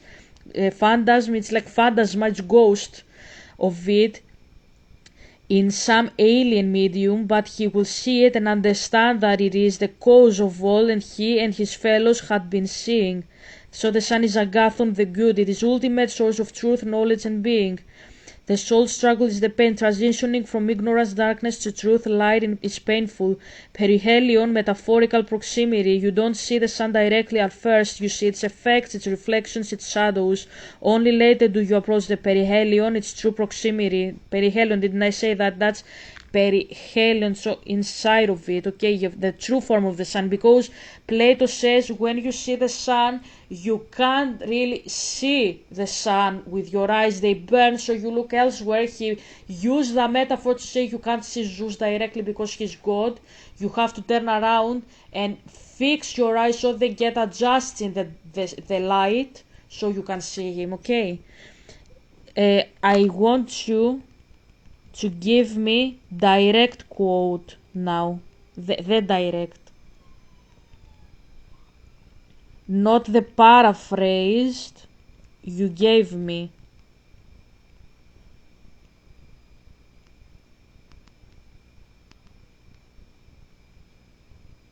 Sorry for a moment. Here is the direct quote from Plato's Republic, Book 7, Section 56a-b, in the Allegory of the Cave, translated by Benjamin Jowett. Okay. At first, when any of them is liberated and compelled suddenly to stand up and turn his neck round and walk and look towards the light, he will suffer sharp pains. The glare will distress him. That's what Bill describes. He describes a vision by Zeus, as I said, okay?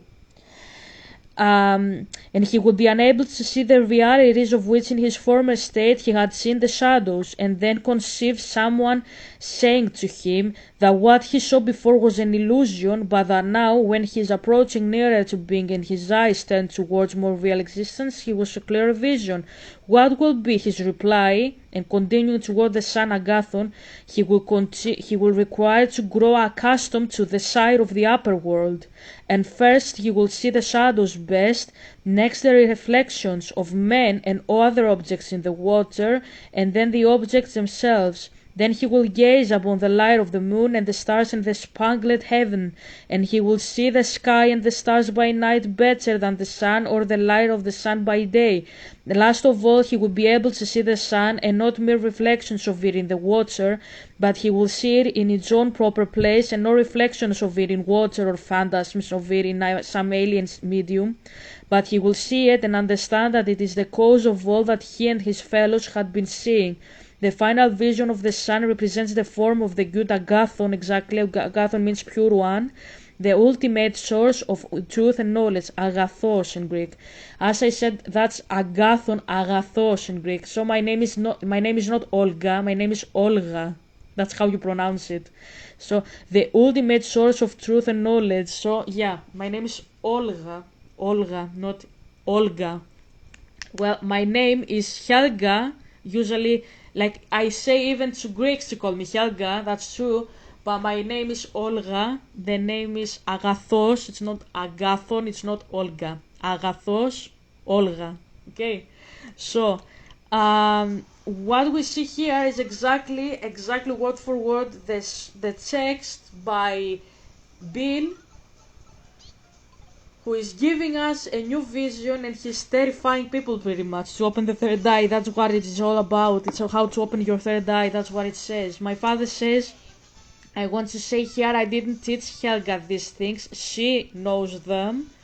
She can make these ideas in her head about herself. Like I can't translate. He says that what I'm saying, he says about the allegory, that's what he says.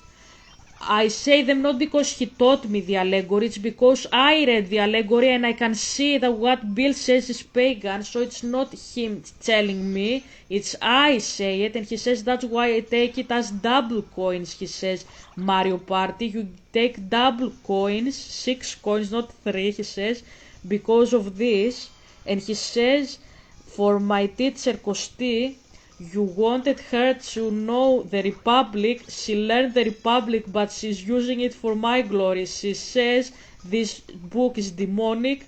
It is promoting pagan ideas from Zeus, the devil, and he says, Helga says that this preacher of mine is not a preacher of mine, it's a preacher of Zeus, and she's exposing it using the tools of the devil.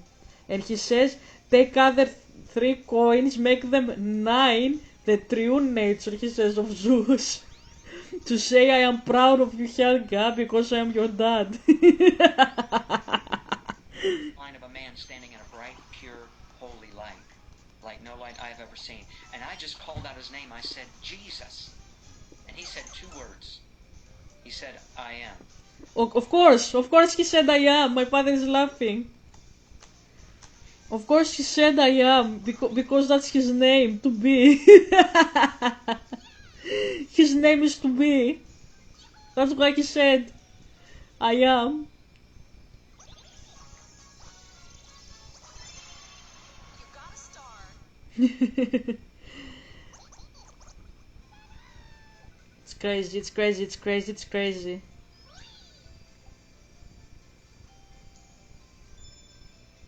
I am that, like, that's his name. That's literally his name.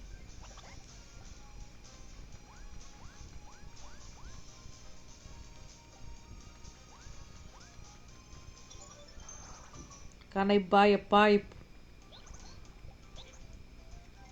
Yeah, I wanna buy a pipe.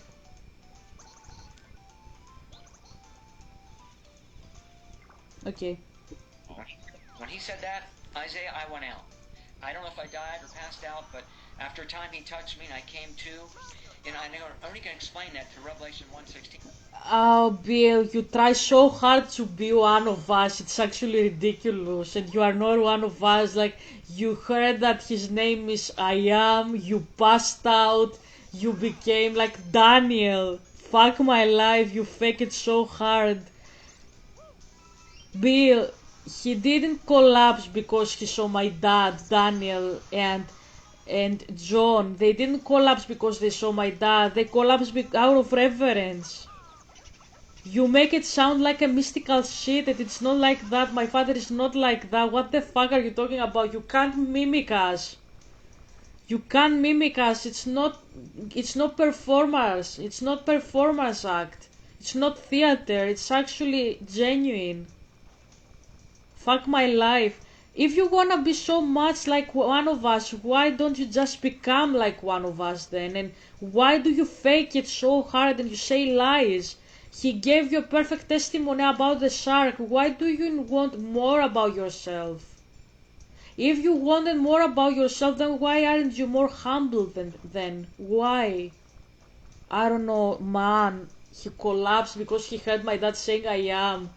Like, fuck. It's not even his name. And even if Zeus told you I am, like, that's plausible that he said to you I am.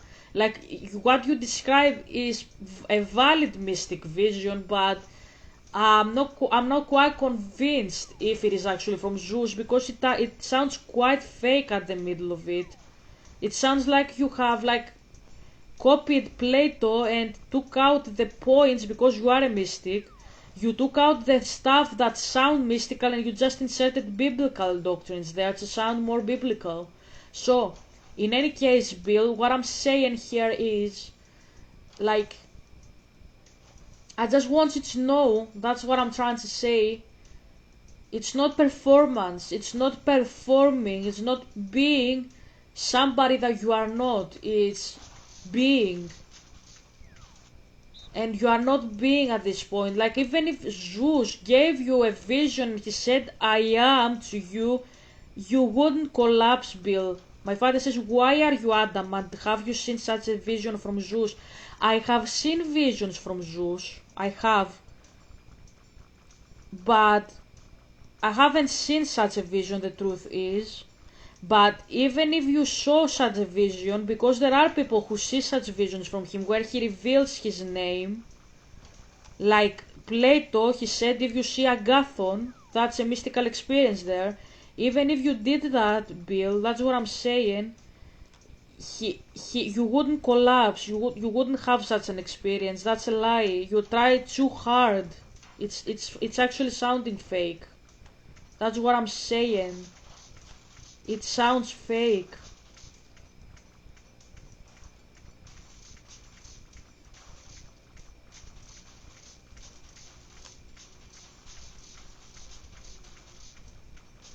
Okay, I won there. Let's continue. I only can explain that through Revelation 1:16. When John saw him, he said his countenance was bright as the sun, and I fell at his feet as well. Yeah, the sun, which is a mystical idea. Oh fuck, I lost. I didn't see him dying. Fuck. Dead. So that's what happened to me. But he touched me, I came to, and it hit me so strongly, Isaiah, that Here, guys, says the Bible. He saw him like sun. Yeah, because this is how we speak in my culture. As I said, it's quite close with Zeus. As I said it myself. It's quite close. But the fact that he's using it doesn't mean that it's actually from the Bible. It could as well be from the Republic. That's what I'm saying. countenance was bright as the sun. And Bill, if you tell me I haven't ever read the Republic, how can I mimic the Republic? You answer that to yourself. Don't answer me. Answer to yourself and answer God why your visions sound so much like Plato's visions from the Republic and not like the biblical ones. And I fell at his feet as one dead. So that's what happened to me. But he touched me, I came to, And it hit me so strongly, Isaiah, that if he wouldn't have gone to the cross, I would have been in that place for all eternity.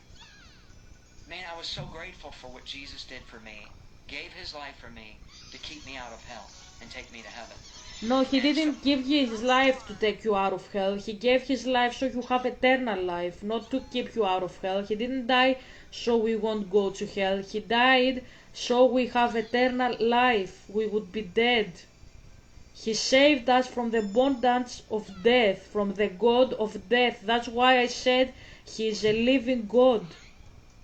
That's why I said it. That's why I said what I said, that he is a God of living waters. He's not a God of death. That's what I said. Okay? Why are you a false prophet, Bill? Why are you a false prophet? You say he saved me from hell. No, he saved you from death. It's very important because it signifies that my God is a living waters God. He's the living God. Your God saved you from hell. That means he wants you to open your third eye. Because hell exists in Greek paganism, in Germanic, Babylonian paganism, primitive paganism actually, as I said, not exactly paganism, because in paganism you believe in reincarnation actually, like Buddhism, okay? But what you say actually aligns with proto-pagan ideas. Like proto is a Greek word, proto it means first pagan ideas, right? That's crazy. That's absolutely crazy. Okay. I had 8 different thoughts. It's too much to share right now, but just to share 2 of those thoughts, I thought, Lord, I don't want to tell anybody about this experience. They're going to think I'm crazy or had a bad dream. He said it's not your job to convict their hearts. It's the Holy Spirit's. Wow. He said, Wow. you just Wow, you said something that even Zeus would say. Wow. That's something that we mystics say to each other, Bill. Did you know that? Of course you do, because you are a mystic. You are a philosopher. You are actually not a philosopher. Actually, that's very bad of it. My father is laughing. You are not a You are not a philosopher. I am a philosopher. You are a sophistes. You tumble with wisdom. You are not wise. Actually, I am a philosopher. I am wise. Okay. My father says I like how you have beef with him, not only as a prophet but as an ex-philosopher. Of course I do, because he's not even doing his job properly as a philosopher. That's what I'm saying. Okay, I'm taking the golden pipe. This is a pipe. Fuck my... Oh. Dice block. Thank you. Okay.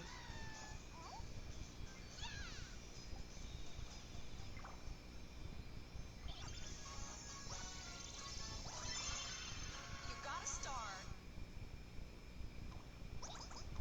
Okay.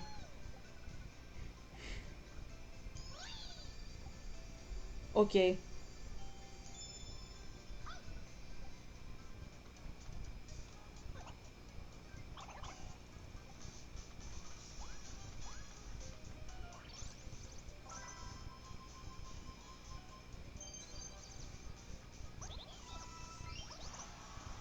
Okay.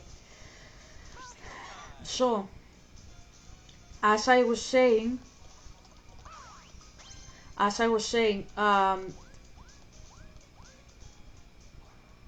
okay, he's gonna steal. Fuck my. Oh my god. Oh my god.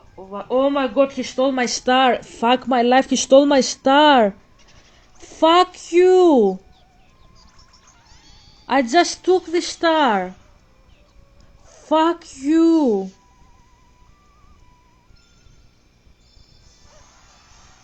Go fuck yourself. I'm still first. I'm still first. Fuck my life. Fuck my. Fuck my. Oh my god.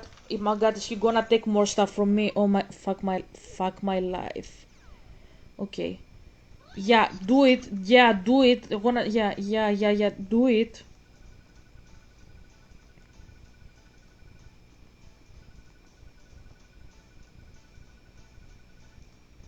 Chance time. Fuck my. Oh my god.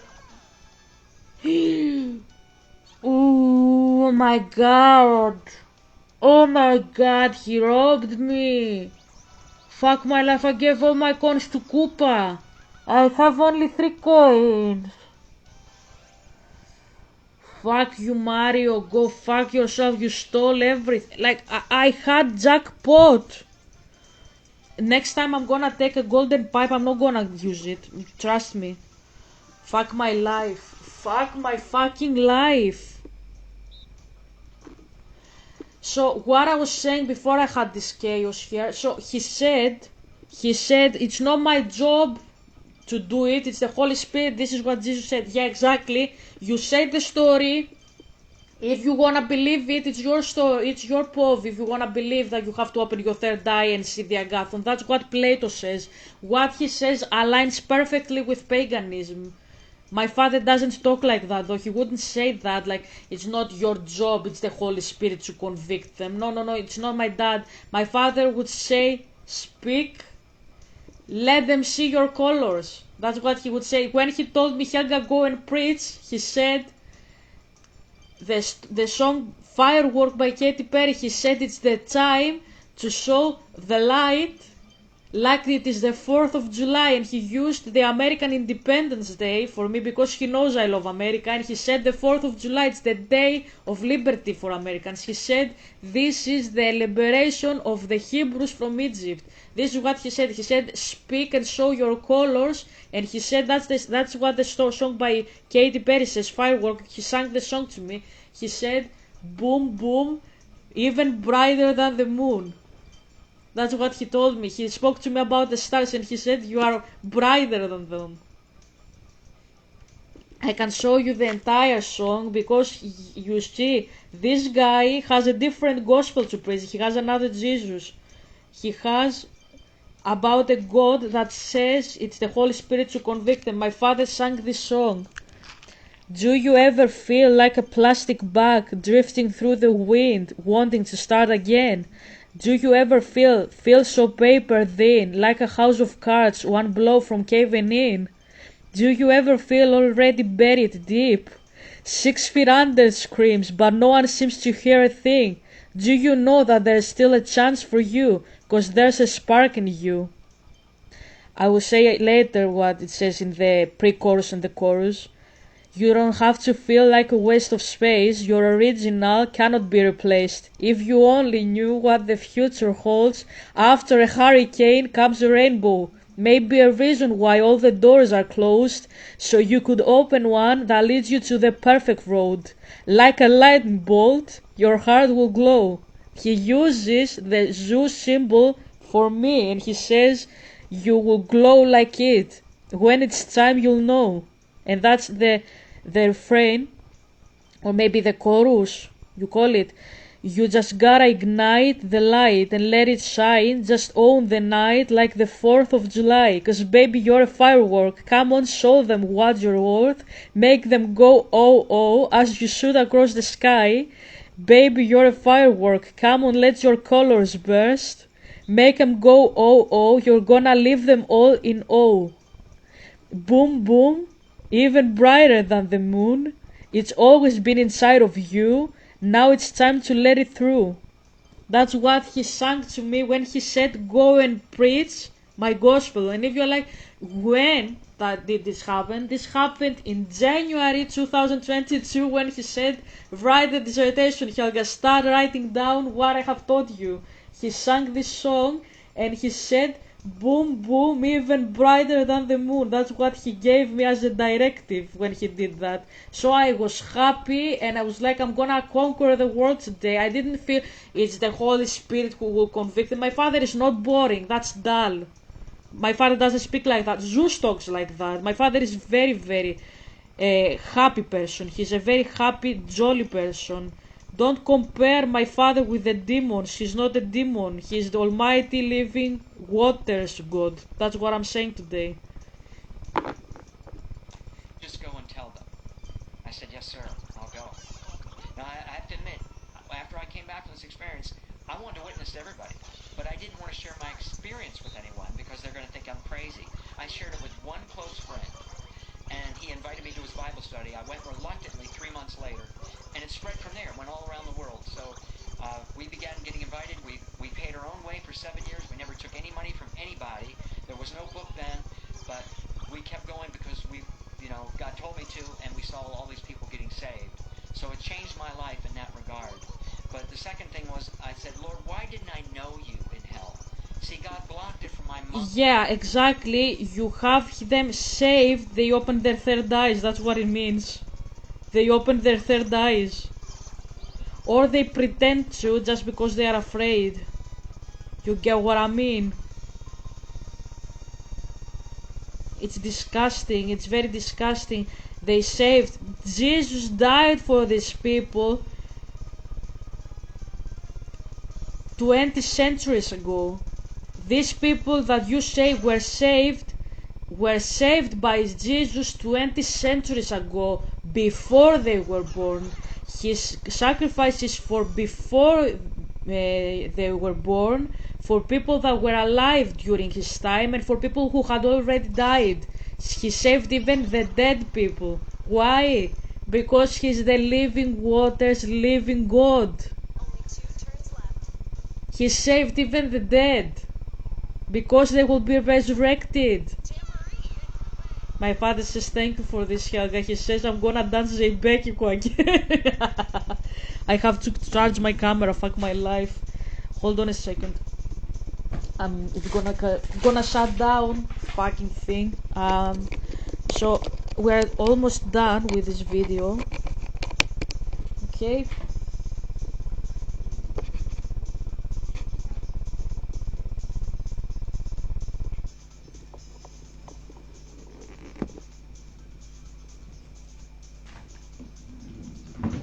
So let's solve this bad boy and go home, okay?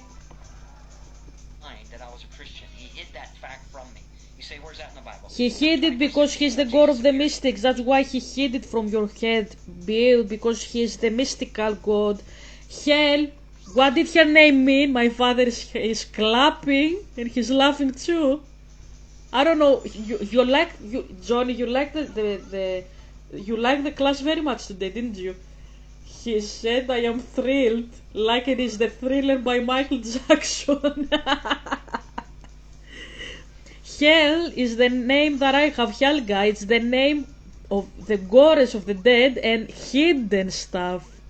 He hid from you that you were a Christian because you spoke with hell, Hades. You didn't speak with Jesus, Bill. Okay, that's what I say.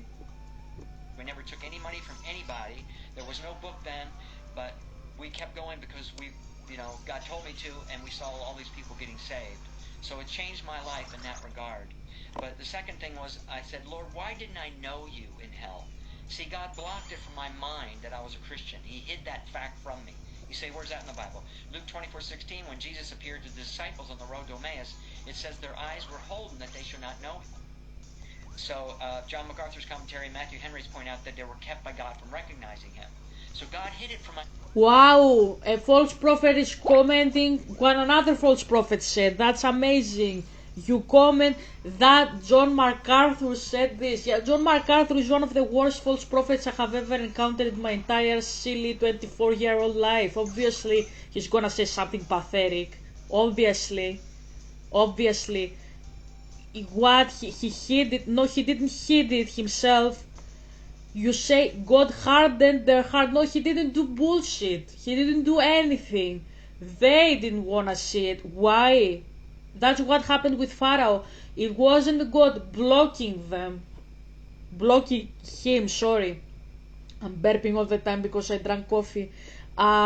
It's not, sorry Zay, I'm trying to be romantic and erotic. I struggle myself here. So, it's not that he blocked it himself. It's not that he hardened the Pharaoh's heart. Pharaoh didn't want to see my dad. He didn't want to obey my dad. My dad's words were hardening his heart. That's what happened. So when you say they were blocked from seeing him, he didn't do it himself. They were too devastated to see that their Lord was there. Their God was there. That's what happened to them, bestie. It's not that my father did anything. Why would my father do that? Only the god of the mystics is hiding bullshit from others. And then you see Helga writing 222 means actually 3, means actually 1. And you're like, where did you find this? And I'm like, Zeus blocked this from you, Ze. He gave it to me because he was talking to me, but you are not talking to him, so this is hidden knowledge. He is Hell. Okay? We have the same name, me and Zeus. Hell. Helgard. That's the name. Helheim, Helga, Hela, it's the same name. My name means holy and it actually means hidden, means mysticism. Okay? You met with the god of mysticism, Zeus, Agathon, and you say it's my father. It's not my father. Sorry, bestie. Sorry, bestie. I didn't want to hurt your feelings, but you hurt the feelings of my dad's people. I'm not gonna tell you. Well done, bestie. I'm gonna tell you, go to hell, bestie. I'm not gonna let you do that to my father's people. Okay? Rhodomeus, it says their eyes were holden that they should not know him. So John MacArthur's commentary and Matthew Henry's point out that they were kept by God from recognizing. I didn't wanna do that. So God hid it from my mind for this reason. You see, if I was there as a Christian, which I was but I didn't know, I would have known, praise God, he's getting me out of here. I would have known that. But he wanted me to experience what they feel. I didn't wanna do that. See, Isaiah 38:18 says, those who go down to the pit cannot hope for thy truth. And we know Jesus said, I am the way, the truth, and the life. They have no hope for him because it's too late. And Isaiah, that is the worst part of hell, knowing you'll never escape this place. No one's going to come rescue you. You'll never get out. That's why this I didn't hear him because I'm devastated. I used the pipe by accident and I didn't want to use the pipe. Anyways.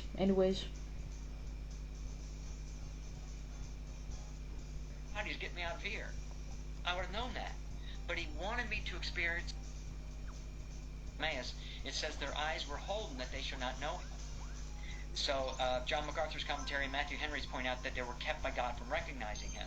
So God hid it from my mind for this reason. You see, if I was there as a Christian, which I was but I didn't know, I would have known, praise God, he's getting me out of here. I would have known that. But he wanted me to experience what they feel. Hopelessness. See, Isaiah 38:18 says, those who go down to the pit. Bestie, nobody experiences hopelessness when they don't know Zeus. They experience it once they know Zeus. Trust me. Experience is talking here. When you don't know this guy, you are okay. When you learn about him, you get desperate. And I'm not saying that to move anybody around me. I'm saying that in a funny manner. You don't want to be around this guy. He's horrible. He's only talking about numbers. He doesn't do anything else. He's like, multiply 20, divide. I made the trapezoid world. I made the rhombus world. I am the god of the yin-yang. I am the binary itself. I gave birth to the binary. My name is to be. Look, if I had this person as a human, I would have called the cops on him. I would have called the cops on him. I'm speaking very truthfully here to myself. I wouldn't be doing that. The fact that I do it, trust me, bestie, horrible news. Trust me. I would like, if I was with this guy telling me, like, I am to be, my mother is to be, my daughter is to be, we are a trinity, we are the same person, and we made the trapezoid. That's the world. It has wormholes, it connects with other places. That's the fourth dimensional universe. If I heard that, I'd like, okay, can I talk to you for a second? Deals 999. What's the number for the police? Yeah. That coordinates are 4 and 1. Please hurry. He has a gun. Okay, thank you. Beep. Okay, he comes. They take him. They took him in the yard. Everything is okay. That's what would happen if it was a human. But the fact that I'm doing that, that's what I'm saying. The fact that I'm doing that for a spirit on this channel shows how audacious what this guy is talking about actually is. Like, this is audacious. Like, hearing he blocked from my head that he was Jesus. And he did that so I can experience the desperation that people experience when they don't know Zeus. No, they experience it when they learn about him, because you have a guy saying, my daughter is myself. Like, you become desperate. You wanna repent for everything you haven't committed in your life if you are around this person. Trust me, bestie. You are better off when you don't know him. Trust me. Okay? So now that I solved it, because I'm getting tired, I don't know if my English makes sense sometimes. They make sense in my head as Greek. I don't know if they make sense as English when they come out of my mouth. Okay? So, It cannot hope for thy truth. And we know Jesus said, I am the way, the truth, and the life. They have no hope for him because it's too late. And Isaiah, that is the worst part of hell, knowing you'll never escape this place. No one's going to come rescue you. You'll never get out. Start. That's why this experience is so important to share to me with people. It'll wake up the Christians and give you more of an appreciation of what you were saved from, cause you to walk more in the fear of the Lord, and have more of a passion for the lost. Yeah, man, that is so good, Bill. And I think listening to that, I'm thinking like the goal is never going there, never seeing this place. Everything you described, it's like, man, I want to do anything possible to make sure I never go there. And I know there's people watching this, listening. And by the way, guys, we are live. I had Bill on a few months ago and share, and that video has gone viral, the testimony. Tonight we're doing the questions and answers, but we are live. One thing I wanted to ask you, Bill, is a lot of people, and I know this sounds kind of raw, but they walk away from the faith because they can't comprehend how a loving God, and I want to ask you these hard questions. How could a loving God make such a terrible place? I mean, the place you just described is unfathomable. It's beyond our imagination. It's beyond, I know even when you share, I'm sure it's hard to even find words in the English language to describe the terror and the horror of what you saw. Right. It really is, it's unbelievable that there's literally millions upon billions of people burning right now as we talk in a literal place. yeah, they burn. Yeah.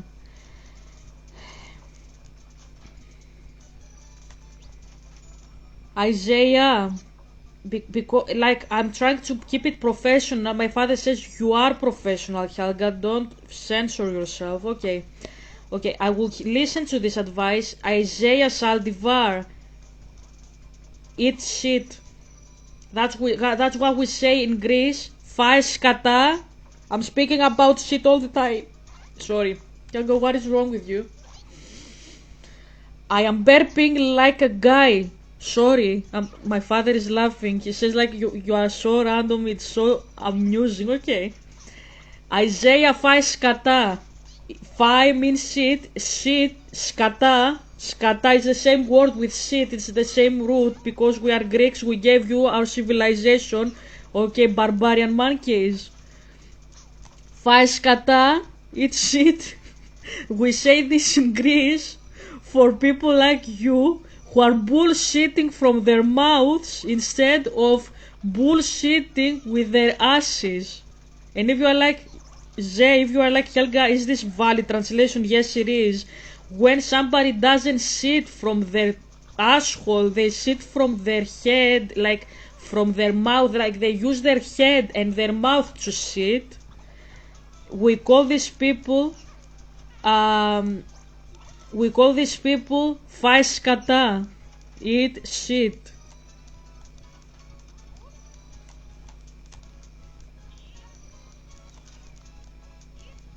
One, two. Okay, we have this and this. Okay. We have this and this. No. This. No. We have this and this. Okay. No, this. Okay. This. Okay, I solved it.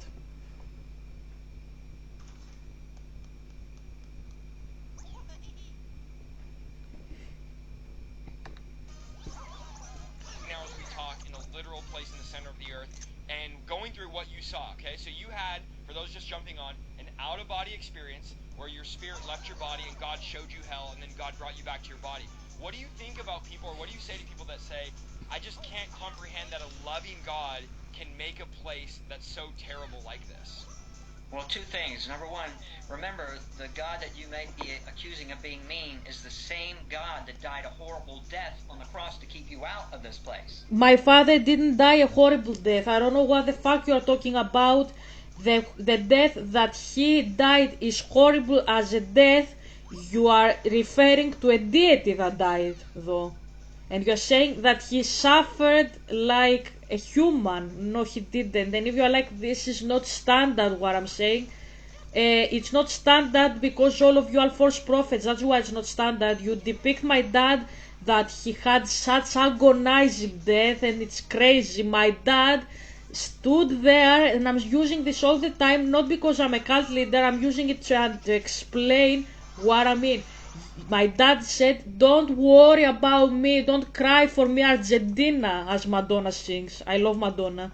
So he said, don't cry for me, women of Jerusalem, cry for your children. I am a very wet wood. What are they gonna do to the dry wood if they are treating me like that? He cared about us, he was concerned about us, and he said, I feel sorry about you. A guy who suffers, who is beaten and he's feeling so much pain, he doesn't discuss like this normally with people. The fact that my dad did it just proves that he didn't feel pain. And if you can't wrap your head around it, it's because my father is God. And obviously he said, I can endure pain. Pain can't touch God because he's God. What do you mean pain will... like, okay. Pain, God will feel pain like that. Like a human. But he's God. Yeah, he was incarnated. Yes, but he's God. He's not a human. He's not Hercules. He's not Achilles. He's God. That's what I'm saying. He's God. Don't take the divinity part away from him. He's God. He suffered so that you will not suffer. He wanted to prevent it because he knew that people and the devil are evil, and he said, if I go through this myself, balance in the universe will unfold. Nobody will have to suffer it then. He did it as a father. He did it as a parent. He died for his children like Lily Potter for her son. But that doesn't mean that he was in an agonizing death. That you like to say that to yourself because you have immortalized, mythologized, and deified suffering, pain, destruction, and death because you are a false prophet. Okay? That's pretty loving. What more would you want him to do? He's trying to keep people out, but he gave man a free will to choose.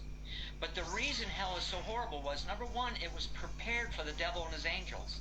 He never intended for man to go there. Okay, I'm gonna hear a little bit man a that. free will to choose. But the reason hell is so horrible was, number one, it was prepared for the devil and his angels. He never intended for man to go there. He intended for man to live with him perfect. So, sorry, Bill, hold on a second, bestie, because I'm confused here. So, you say about Cronus here and the Theogony.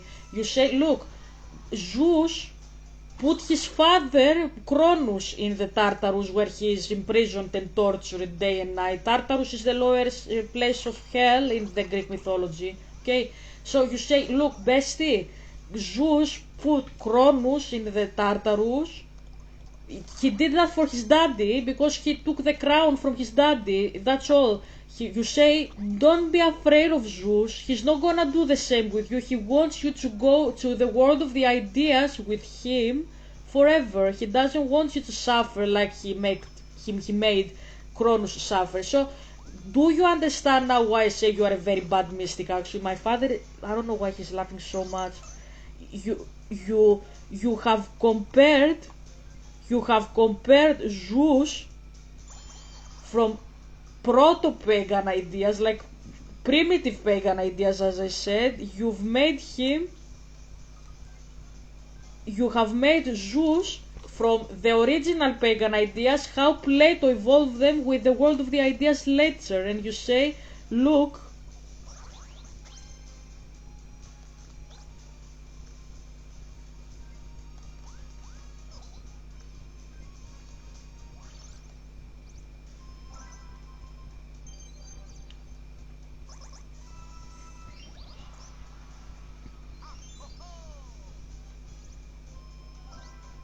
And you say, bestie, that's what you say, okay, you say, I have the mystical ideas of Plato combined with the ideas of proto-pagan ideas of the Greek mythology. So we have Zeus, he put his father in Tartarus, forget about the fuck it, and you say, look, he wants you to be reincarnated, he doesn't want you to go to Tartarus like he did with his dad, he wants you to be reincarnated once, at least, but he wants you to achieve nirvana. He doesn't want you, even if you are reincarnated, he doesn't want you to suffer like in Tartarus. He wants you to be with him in the world of the ideas inside his head. So why I say you are a horrible mystic, because you are mixing up pagan ideas of the previous centuries with modern, let's say, ideas from the other centuries. So you are mixing. At the same time, Hesiod lived in the 6th, 7th century BC, sorry. So that's like 2 centuries approximately before Plato, okay? So you are mixing these ideas with Plato's ideas from the 5th century, 4th century AD, BC, sorry. So Plato is approximately 400 BC. Hesiod is approximately 600 BC. So you're mixing these two guys and you say, look, Zeus put his dad in Tartarus to torture him. That was for his dad, Cronus, Saturn. That's not for you. That's you suffer in one reincarnation, but please achieve nirvana. That's what Zeus wants you to do. Why this is problematic? Why would you like a god that has imprisoned anybody? And you think that's legit? Why do you think this is legit? Like, why do you like it? And if you're like, this is written in the Bible, no, that's not written in the Bible. The Bible says that who was the original disobedient person? The devil. If you continue, you're gonna be with him and have the same fate with him. But I don't think it exactly says that he's gonna kill anybody. And why do you say that? I have a conviction these days. Look, I have like a connection with the devil in the sense I don't like anything about him, but I feel sorry about him because he used to be my god, okay? And sometimes I feel him like a dad, like another dad, pretty much. Like I have like two. Yeah, the guy that abducted me from my father, pretty much.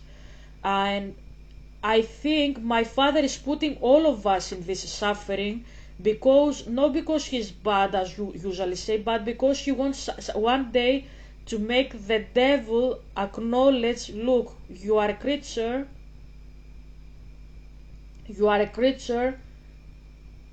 understand that I created you and you are not God. And I think the purification of the devil, the torture forever and ever, is that he will take his dues, but not in the sense he will die. I remember the Three Musketeers film by Barbie. The bad woman, she was a bad cleaning boss in a company. If you remember the movies, my father says you have seen the Barbie movies. So she was punished for her bad duties, like how she treated everybody, but she wasn't imprisoned forever or killed or anything. She was cleaning like a normal cleaner. She was humbled to the ground. And my father said to the devil, you will be humbled in the ground, you will walk on your belly, you serpent. And I believe this is what will happen. Like, this is my doctrine. I believe he will be purified at the end, and I prefer to see it like that. I have a connection with him in that regard. No, I don't agree with him, with the devil. I don't like what he's doing. I have a weird love for him. It's very weird indeed. It's Stockholm syndrome, actually, because he isn't my true dad. He abducted me, he lied to me, he deceived me, but still I know him and I feel mercy in my heart. That's what I feel. Mercy. It's not love, probably, like, it's a weird love. It's mercy, and I wouldn't want him to die at some point. That's what I mean. Like, I would prefer if he repented and nothing bad happens to him at the end. And like, because I know my dad, he's a very merciful person. Maybe that's what I believe. My father says, so you think like second death is like humiliation and nothing beyond that. I think so, because you are not a person to kill forever. Like, even the dead of the firstborn in Egypt are gonna get resurrected. He says that's unorthodox, but it's true. So I'm saying that maybe all these years of suffering in our history, maybe it is because you want the angels of the devil and him to repent. That's what I think. It aligns with your explanation of suffering. Like, you have to suffer to save others, you have to lay down yourself for the others, wait for them until they come back. You have a voice with John in the desert: come back, Jerusalem, you prostitute wife, come back to me. You don't want to find another. You're not gonna kill her either. You say come back, you wait until last moment, so that it's too late. I don't think that's my dad, I think that's the devil, and I think my dad is like, come back, even you, asshole, pretty much. My father says I can't laugh with this. He's not laughing. He says I am very moved. I I love what you said very much. He says thank you. So I don't think he has to say anything else. Okay. So that's what I have to say though. And let's finish this, okay? Perfect. In the Garden of Eden, and then live with him forever in eternity. But man chose to rebel. So the reason hell is so horrendous is because God withdrew his attributes. See, it's not that he made this place so horrible. He withdrew his goodness. See, James 1:17 says, every good and perfect gift comes down from above, from the Father of lights. So all the good we enjoy in life, the fresh air, sunshine, fellowship, drinking, eating, sleeping. Look, we are finishing. Let's have fun now, okay? So I have this game and we play with Boo, and I like what we play with Boo. I will put that as a thumbnail tonight. So Helga, no more lesson. I said let's leave it for tonight.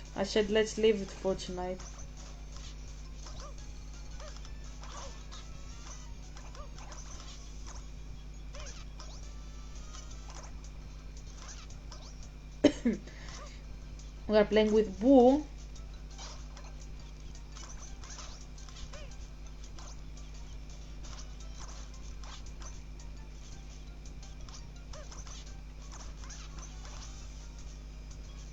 Okay, we played with Boo, and that's gonna be my screenshot for today.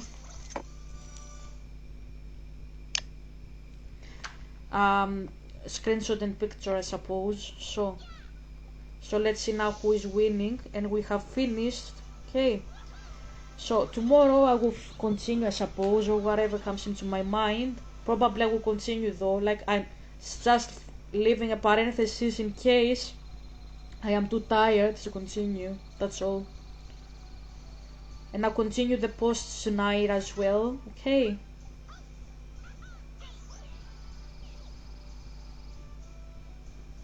So let's see now what we are taking, okay? Misfortune.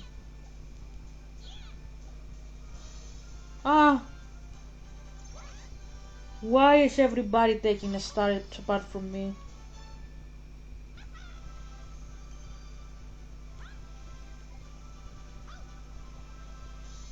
Okay, I think Boo is gonna win today.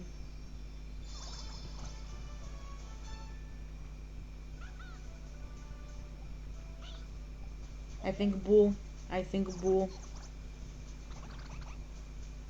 Hope you enjoyed the class, by the way, Zé. Hope you enjoyed the class. Yeah, I told you.